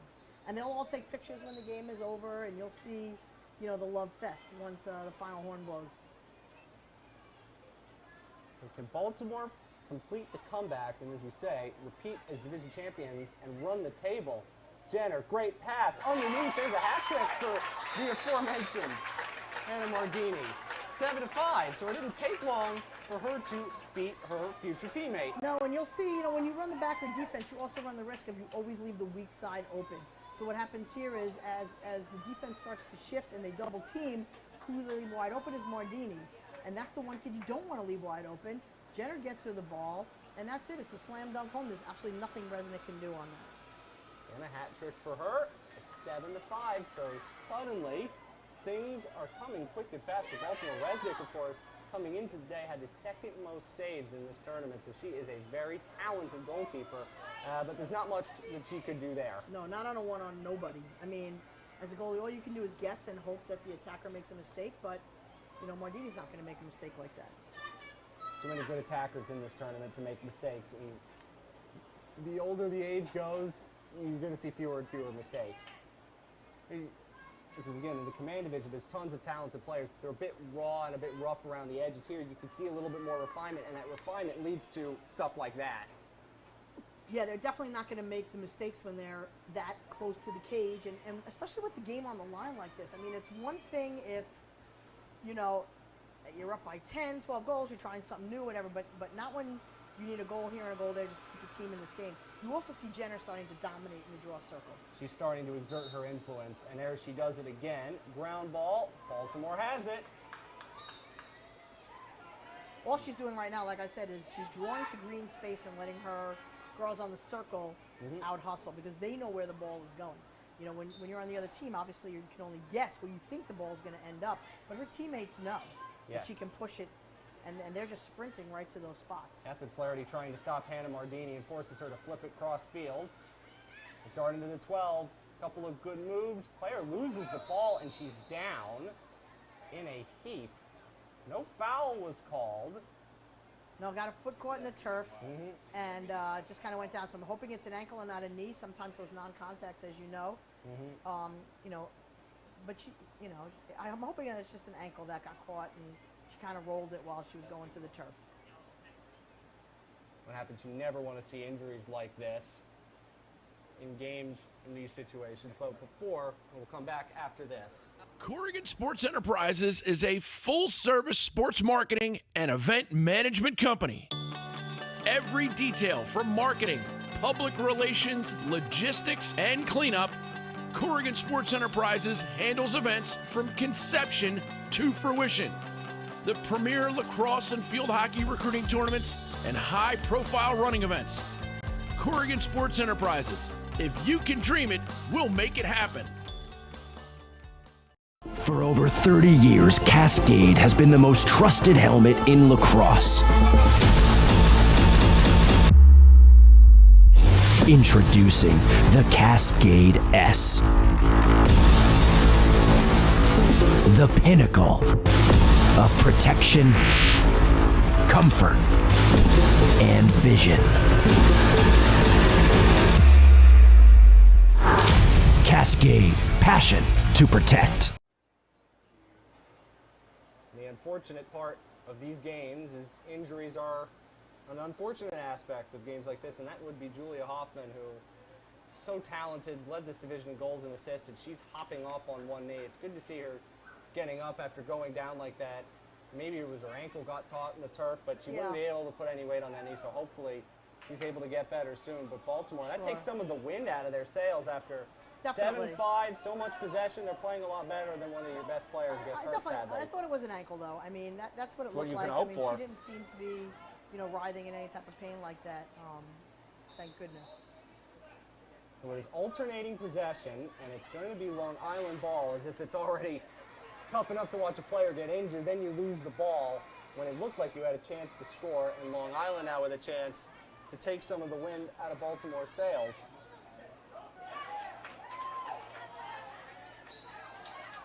There's Maddie Riley helping out there on an errant pass. Those are, again, the little things that she does as well. You know, you think that she's not going to be involved in that play, and then all of a sudden, she shows up. You know, she's fast, she's smart, lefty around the cage, great moves. Which means that when she goes in like that, look at that pass. She was able to find Jen Medjid, but how about that? I mean, how many players could get in on that offside and make that pass? And there's a pass into the crease, and another goal. Make it 8-5. I think that was Taylon Stadler on that. It might be Taylon Stadler, you're right. Yeah, UPenn bound, Taylon. Just a great play, and I know that, you know, from speaking with the coaching staff prior to this game, they really wanted Taylon to get a little more involved on the offensive end. And one of the first times we've called her name today, absolutely, and she but puts her name on the score sheet. That's a tough goal to score right there. Driving to the cage, got fouled, airborne, and still buries it. And, you know, if Stadler heats up, That's going to be a beautiful thing because, in all honesty, they're going to get possession on that because there was a penalty after the shot goes in, and that gives Long Island possession on that. So this could be a 2-goal turnaround, which would be huge at this point in the game. And a sucker punch to Baltimore, who was playing so well, alternating possession, and off they go. But it looks like Long Island's found their sea legs again after having lost them for a while. Now, there's some confusion with the officials as to whether it's going to be a draw or not. Well, you're going to they're going to talk about it. Coach Rose is going to get in there. She's the speaking captain. Yeah, she's the speaking captain. And she's saying to them that, there was the penalty. You guys said it should be our possession. And there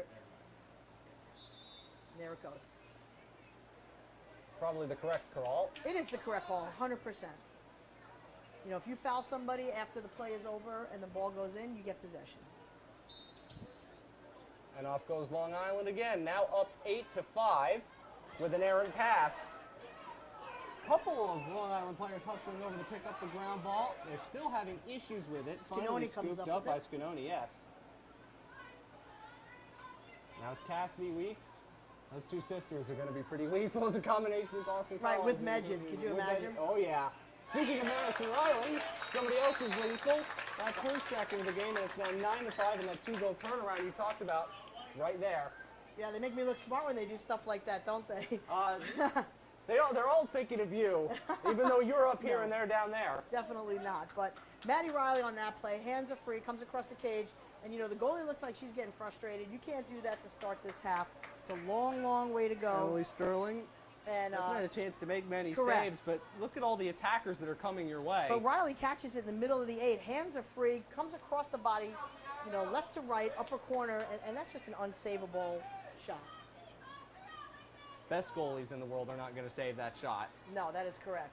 So after it was 5-0 Long Island at one point, then 7-5, and now quickly it's 9-5, and you hate saying that injuries can be those momentum shifts in games, but the injury to Julia Hoffman might have ended up shifting momentum negatively for Baltimore, who had possession, could have easily made it 7-6, and suddenly it's 9-5, and they're scrambling, but they fought back before, and they have a chance to fight back again with Wareheim, who darted into the 8 and backed away. For me, the last 10 minutes is going to tell the game. Is Long Island going to have enough juice to run it out?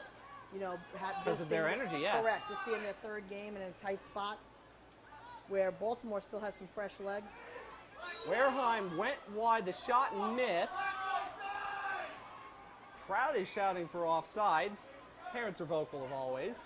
But blue is offsides, it looks like, not white. I believe blue is offsides, unless they're putting a sub in.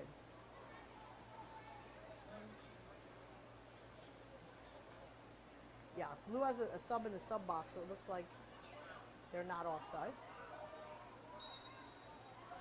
8 meters, Wareheim tried to shoot. She never got a shot away, and she was also fouled.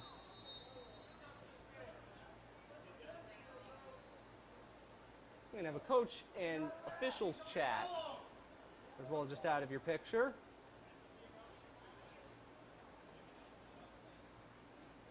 It was off an 8-meter chance. I'm not really sure what they're discussing here.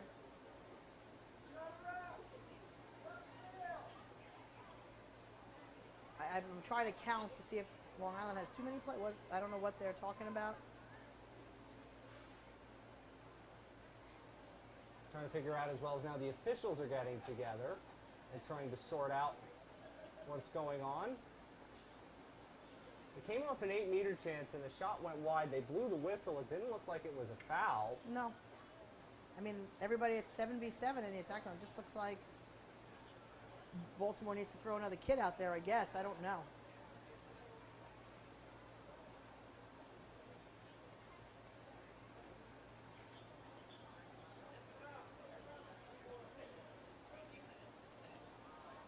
So Long Island gets the ball. Must have been offsides on Baltimore. That's the best that I could think at this point. So. And your guess is as good as mine. Yes. But whatever the reason, Long Island gets the ball. Long Island with a restart and another empty possession for Baltimore. And here comes that Long Island attack stretching its legs. So many talented players. Madison Riley, maybe greater among equals. As Choma tried to make a play. as Long Island can move the ball again, and they have possession. They have a 4-goal lead, and time is starting to become an enemy of Baltimore. 18 minutes to go here in the second half. Still plenty of time, though. Emerson Cabrera flips it side. There's a great goal. And it's, yep. Talon Stadler. You know, he's okay. got 2 now. Well, and here's what I'm going to say to you. This game is all about matchups. So what happens is Maddy Riley draws a great matchup. The Weeks girls have been scoring. They draw a great matchup. So the one kid that they're really not draws playing, matchups, correct. and They're there not, you go. The one that's going to be left open is going to be a Talon Stadler, who's been quiet this entire tournament. And what is she doing now? She's getting the ball with no defenders basically on her, and she's burying her shots. And so when you get into those matchups, and your, fourth attacker, who they deem the fourth attacker, can be the defender that they put on her, it's lights out. So many attackers, there's only so many that you can defend. You don't have enough bodies to get after all of them. Correct. And even the 3rd best attacker on Long Island would be the best attacker in so many different teams. Correct. I mean, Sadler's going to UPenn, so it's not like she's... There's not a slouch of a program. And another giveaway, Correct. a cheap one by Baltimore. I don't think that was Jenner throwing it away, but after a draw that they won... No, that was a nice play by Dorney. Dorney just stepped in front of the... She's been doing everything, as you said. Correct. Not picking up on the stat sheets. You're not going to see her maybe outside of ground balls, but it's the little things that obviously that make coaches like you just swoon.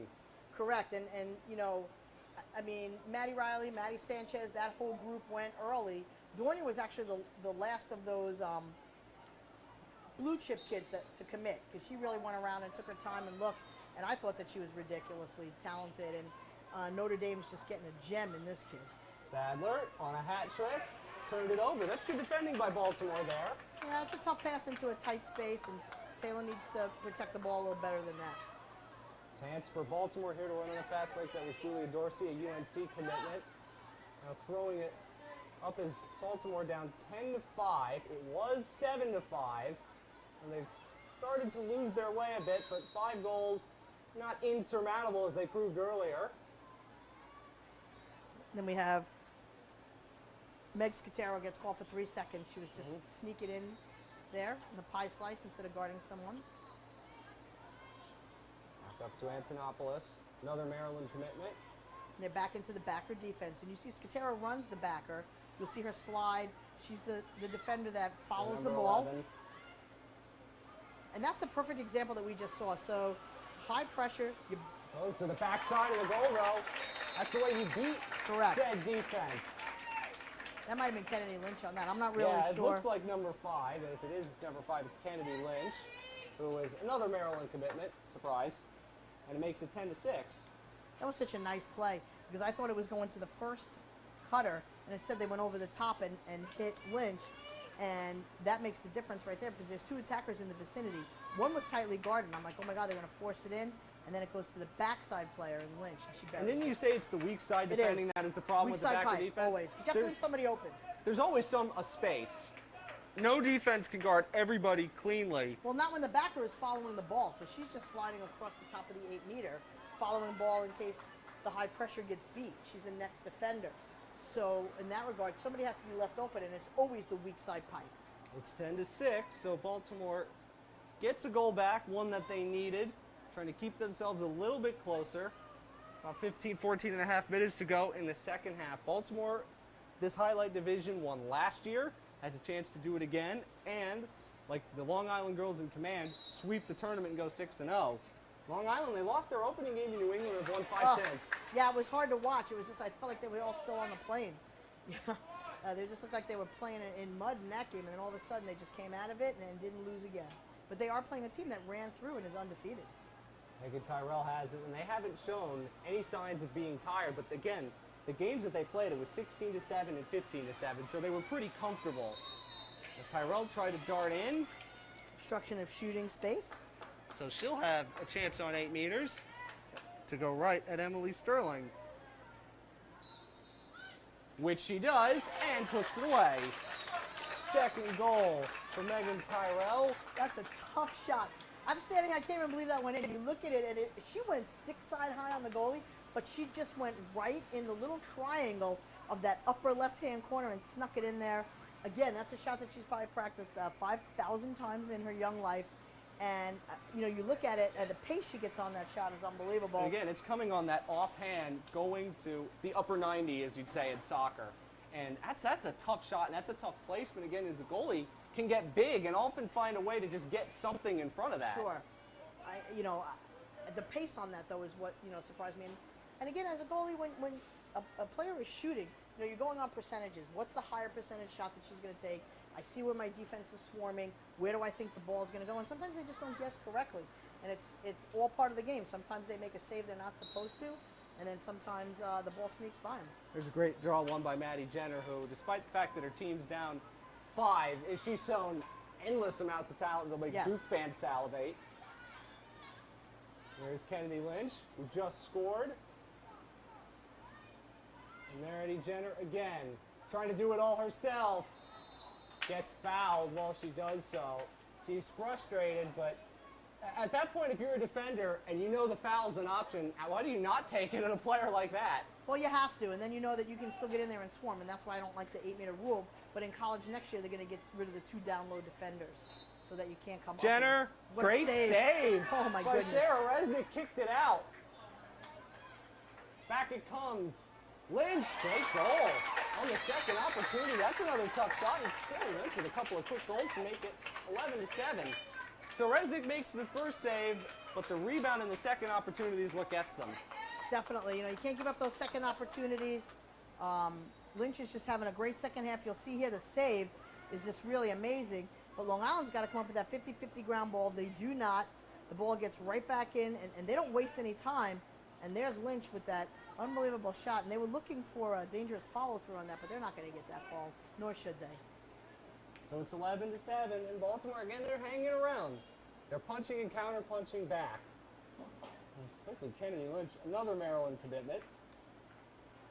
How about it? So many of them today, it's hard to keep track of all of them. And she's come up with a couple of big plays in the second half. And she isn't very talented, of course, and even somewhat unheralded is another draw for a win for Baltimore. Off goes Haley Simpson. She might go all the way herself, but the referee's whistle prevents her from doing so. Yes, that'll be an obstruction of shooting space, but there aren't, and they have somebody right on the doorstep, wide open, waiting for the pass. Now, does she go to her? Yes. You would think so. Right there. And another great save by Resnick. Cut off the angle. She knew exactly where that was going, and that was well read by... Resnick's the woman. She has been playing varsity lacrosse at Long Beach. I always kid around with her since she's about 8 years old. I mean, I can't imagine in the last 5-6 years playing Long Beach and not having her in the cage. She just gets better and better and better. And she gets fouled as she was trying to act as an auxiliary defenseman, trying to release the pass. I mean, this save is great. Resnick looks at the high percentage shot that she's going to take. She just goes stick to stick because the defense swarms so quickly on this that she has to get rid of it. Resnick guesses correctly and just swallows up that shot. And is it, maybe when you see a player open like that down low, is it, I guess the words and phrase I'm trying to find is it too obvious? It is obvious what's going on, but give the defender the credit. I'm not sure who it was that came across. It might have been. And then at the other end, how about that goal? Looks like it's Casey Tony. Yeah, the trick at the other end. It looked like Cassidy Weeks, if I'm not number 12. I think it was number 5. Oh, number 5 is Choma. Yep. Yeah. It was Choma who picks up her second, and suddenly 12-7. So after one great save at the other end, we say that the goalies don't have a chance to sometimes make these big saves, and right after one, at the other end, Long Island takes advantage of it. You know, and that's the thing about it is it's one of those things where you can't go goal for goal right now if you're Baltimore, and that's just a great pitch and catch right there, and you don't miss on that shot. And what happens is you can't go goal for goal at this point in the game. At this point in the game, Baltimore needs to go on a run. And right now, that's just getting answered back and forth. And again, it's that save by Sarah Resnick, somebody you know very well. And it's those individual saves. They don't look huge, and it only comes up as a save on the stat sheet. But in the terms of play, a save just sparks you quickly. As Maddy Jenner wins another face-off, she's been so good at that today. I mean, I can't imagine. Talented play. You can't imagine going up against her multiple times in a game and then trying to figure out how to beat her. I can't imagine if Baltimore loses this game and she will have won 80% of the draws. That is insane. How often would you see that as she has it here? Never. Gives it up, shot in contested space, and it's a foul. So an 8-meter opportunity coming up for Baltimore. But again, when you win 60% of the draws, you win your games. Yes. More often than you don't. And if a player's winning 80% and you win, it's a credit to everything else that's going on. Quick shot, that's blocked, and we're going to get another foul. Yeah. The defense is doing a great job. Kowalski did a nice job in the first half, and now you have Resnick. You know, the goalies have really come up big today. Again, depth in numbers and an embarrassment of riches. Yeah, I mean, there's only about 8 minutes left in this game, so Baltimore has to go on a run in a hurry. This might be the chance to start one. Resnick makes another save and gobbles up the rebound. So good. She is the closer. I'm going to tell you that Resnick is one of those kids that, with the game on the line, she knows how to close it out and get it done. And you can always rely on those kind of goaltenders to make the save. They're going to throw that out of bounds. Long Island's going to luck out on that. And they do luck out. So they will have a chance here to reset. They are up 12-7, and they're not home free just yet, but they're close. Addison Sanchez swings it out back wide, and Long Island, is this time wasting and time burning time yet? 100%. They're going to take a minute or two off the clock. They're going to force Baltimore to come out and chase them. I'm not saying that they're not going to go to goal, but what I'm saying is hold it out wide and make Baltimore come out and chase them. Eddie Sanchez doing the standing in the corner and waiting and burning time. That's one of the most effective time-wasting moves in any sport. You can't really do much as a defender in there. No. Because if you go hack and whack at them, it's giving up a foul. That's correct. And the clock is running, so it's not a stopped clock. Cassidy Weeks. There's it for Cassidy Weeks. Hat-trick goal for her. 13-7, and it is now a little bit more breathing room for Long Island. You got a smile on your face. I'm not, I just love good lacrosse, and that's just the way to play the game. Yes. When you watch a play like that and you're a coach, that's how you draw it up. I mean, in all honesty, you want to pull the defense wide so that there's no double team slides. And then what happens is as they come out to chase you, that's when you draw and dump and get your offense moving. With the game that we saw before, they were all packing it in and giving the defense a chance to swarm them. But the older girls understand that thought process and really just pulled it out wide. 13-7, so that is a hat trick for Cassidy Weeks and sister Courtney. They're both going to Boston College together. They've got 4 goals. Again, Boston College, we saw it with Isabel Smith in the first game. It's just getting an embarrassment of riches too, and then you get 2 players with the built-in understanding already. Right. Of not only having played together, but being sisters. Correct. And Notre Dame's going to get that in the Scateros. I mean, it's just part of this game. Yes. Boston College is going to be fun to watch over the next few years, though. When coming so close to beating Maryland, but not quite having enough gas to do so. But they're going to be back, as you said. Correct. I mean, they definitely lose less than the Terrapins. So, but I think UNC is going to be a team to watch. And again, Stony Brook has everybody coming back, including Courtney Murphy coming back from her ACL. So. Names to watch out as... Well, Kylie O'Miller is the best attacker in the U.S., so, when Melissa Scanoni tried to slip through a couple of defenders and got fouled while she did.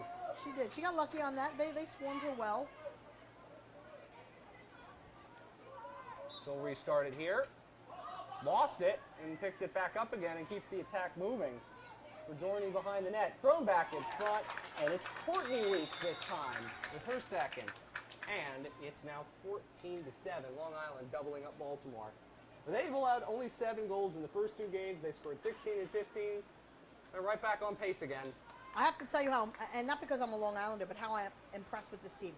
If you could have seen them on their first game on Friday against New England, you would have thought that they were going to struggle this entire tournament. And they really just looked like a team that was playing uninspired and couldn't get their legs out from under them.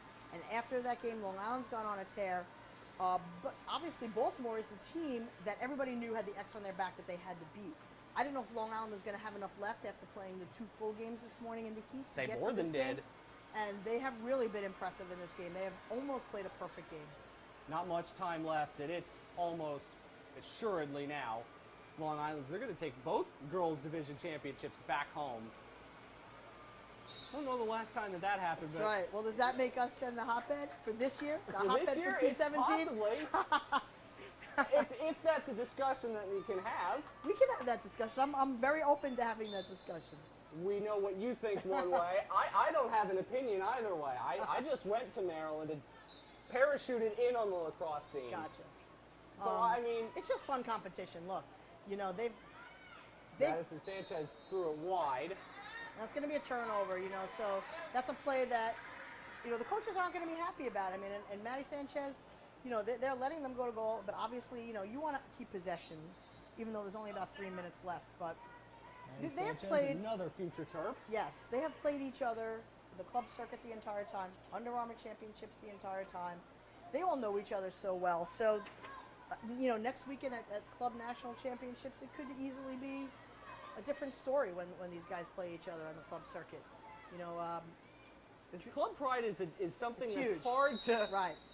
And that's why you say when you bring together players from all these different clubs that are often rival clubs and then rival high schools, and you bring them together for one weekend, yes, these players know each other and they're friends, most of them, but they're competitive fires. With these kind of players, you can't extinguish it. No. So inside these lines and in between the two arcs, I mean, how could you not be willing to throw everything out there? Sure. And they might go back to be playing against each other next weekend. Oh, they definitely will be. The next 2 weekends, to be honest. Well, you know, and it's 2 weeks is club national championships, and next weekend we'll all be having fun in Jersey at G8. You know, it's just a fun, look, the whole summer circuit's just a fun thing to do if you're a lacrosse. It is live, love, lax, literally. And we're surrounded by these kids. Weekend. Yes, we are surrounded by these kids that feel the same. So we're out, we're being social, we're having fun. New Jersey next weekend. Yes. And then we're McDonough. in New Jersey. And then McDonough's. There's a bounce shot that goes in. Morristown. Looks like Shea and Ahern up North Jersey, Morristown, and then Club Nationals are in. Yeah, McDonough, run by Chris Robinson, who's the McDonough coach and the M&D club coach. So it's a small world lacrosse. But when everybody knows everybody, it makes the game more fun. And we have a good time with it. You know, we're not really There's bitter about competitive, anything. No, I mean, Chris Robinson coaches our pro league down in the Baltimore area. Carol is the general manager of the Long Island team. You know, we try to keep our people with us, and because we know all the kids, and it's just a wonderful thing. It's as much as we're competitive, we all respect each other at the highest levels. Charlie Schulberg, who runs Steps in Jersey, is one of our good friends as well. I mean, all of them. Bev Altig, you know. There's just so many people that we respect and enjoy and have a good time with. And it's just the game. It's that kind of spirit that's fostered with everybody too. I mean, all of our eligibility is done, so it's all about the kids running around on the field right now. We hope you don't live vicariously through the kids and be like a certain LeVar Ball. I had to say it. Sorry. Yeah, no. You won't see me. I don't think you see. I don't think you see people like that in the cross in general. But that's why I like to announce the games, because the kids don't even realize how much respect we have for them. We coach our own high school teams, and that's all again, they know. you see somebody like me parachuting into this, right? And you see the talent, and your mouths drop. Sure. As the time runs out, as Baltimore tries to get what would be a consolation goal, they will not repeat as champions. And Sarah Resnick makes a save, but can't get the rebound. That's good follow-up. Shayla Ahern, who just scored, and gets another one to make it 14-9. But that's a good follow-up. She's gonna talk to the official like she's not allowed in the circle with me. You know what? You know. She tiptoed around the circle pretty well in the crease. It certainly looked like it from up here. That's one of the toughest things, to keep your feet moving and not go into the crease in any way. And then, you know, you watch here, the shot comes in, Resnick makes an unbelievable save. She's going to sit down. She thinks that the ball is in her area and that somebody ran in there to get it, but I think she was mistaken. Either way, it's 14-9. It's right. Take a deep breath, relax. We will see now. It looks like someone just called a timeout. Try to figure out how much time is left. They just said about 1:47 left. Yep. So not much time left. We will take a short break and finish out the last 1 minute 47 and wrap up what's been a real fun weekend after you watch this.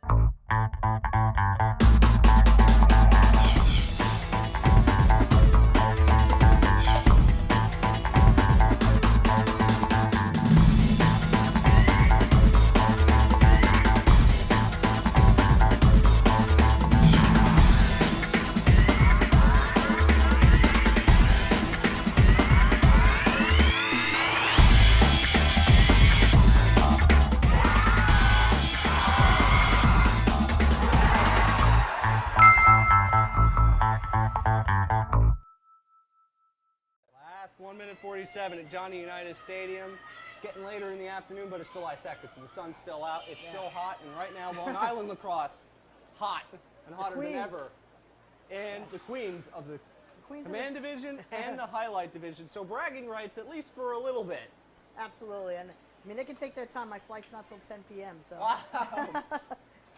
It's only a short drive back on a long weekend. No, we're flying. Coach Rose and I are flying home. And I think not we'll a long drive for me. Stop and have dinner at the airport and talk about the games and prepare for another weekend.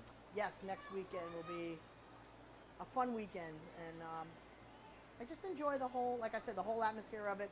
We enjoy the kids. I think it never stops too. Even though the college season's over and the high school seasons are over and it's summer break, they're just all playing.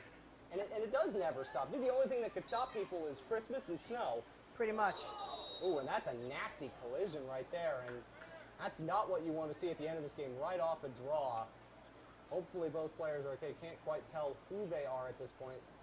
They both look to be shaken up a bit.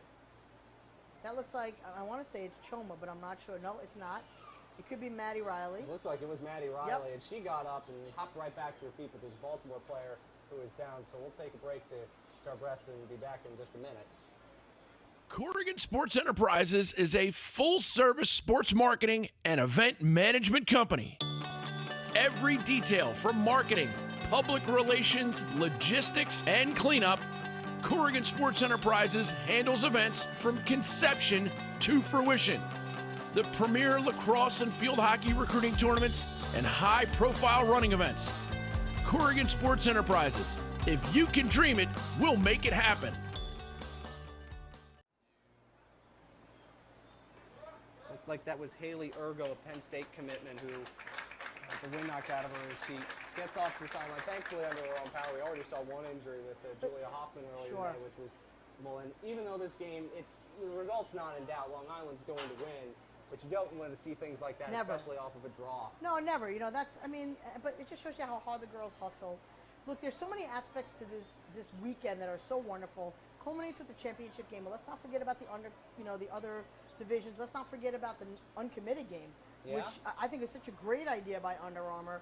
You know, they bring in the uncommitted athletes. All these girls are primarily committed, but it's nice for the uncommitted kids to get out there and do what they need to do. They're excited about it. You know, I had the opportunity to hang out with, you know, one of my friends from the eye of people. And if kids like, so I was with, give you an example, Ainsley Malamala from Florida, one of my favorite kids down there that I just know from the circuit.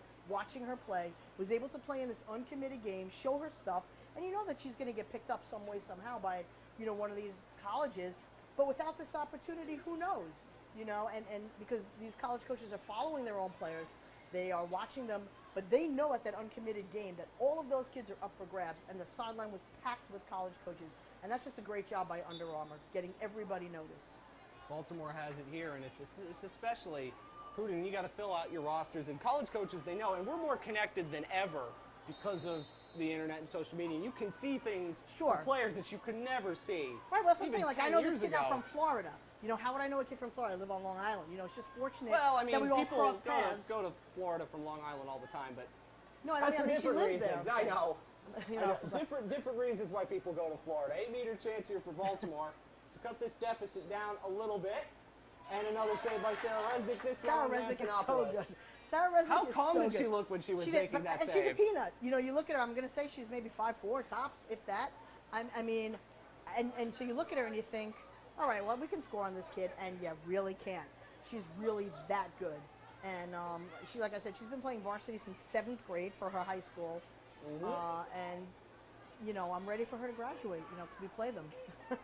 Tired of trying to score on her. And then down to Florida, and then off she goes, right? Yeah. Correct, and let Nadine deal with her. You know, my kid from Maryland just got named the new assistant coach down in Florida, so she can have fun with Sarah. She's a defensive coach there. Imagine Look at that, the another situation. save. That right is on. another save by Sarah Resnick, who has made a bunch of them today. She's made at least 4 or 5 in the second half, and many goalies don't see that much rubber in a game. And she's made some fantastic saves and is able to slip it on the ground for Chelsea Marlborough, another player we haven't had a chance to mention enough, but good to get her name in. Yep. I mean, all these players are so good. You get a kid like Marlborough who's going to Harvard, you know, and there's always got to be one Harvard kid. Oh, there's always one. I've noticed that in dealings with people in all sports. There's always one Harvard kid. Long Island can add to it, but Stadler decides to go away from goal, but all alone in front. There was a golden opportunity for Olivia Carner and missed the net. too open. You know, she just pulled it. Sometimes you can be such a thing as too open. Correct. Now the goalie's out playing, so it's an open net, you know. Emily Sterling trying to challenge as time runs out, and Long Island, Command and Highlight Division champions. So they are the Queens of Lacrosse, at least for this weekend. And there will be more weekends to come when those folks from Baltimore, D.C., and across the lacrosse world will have a chance to take their crown away. But for the moment, Long Island, they lost their first game in this highlight division, ran the table to win 6.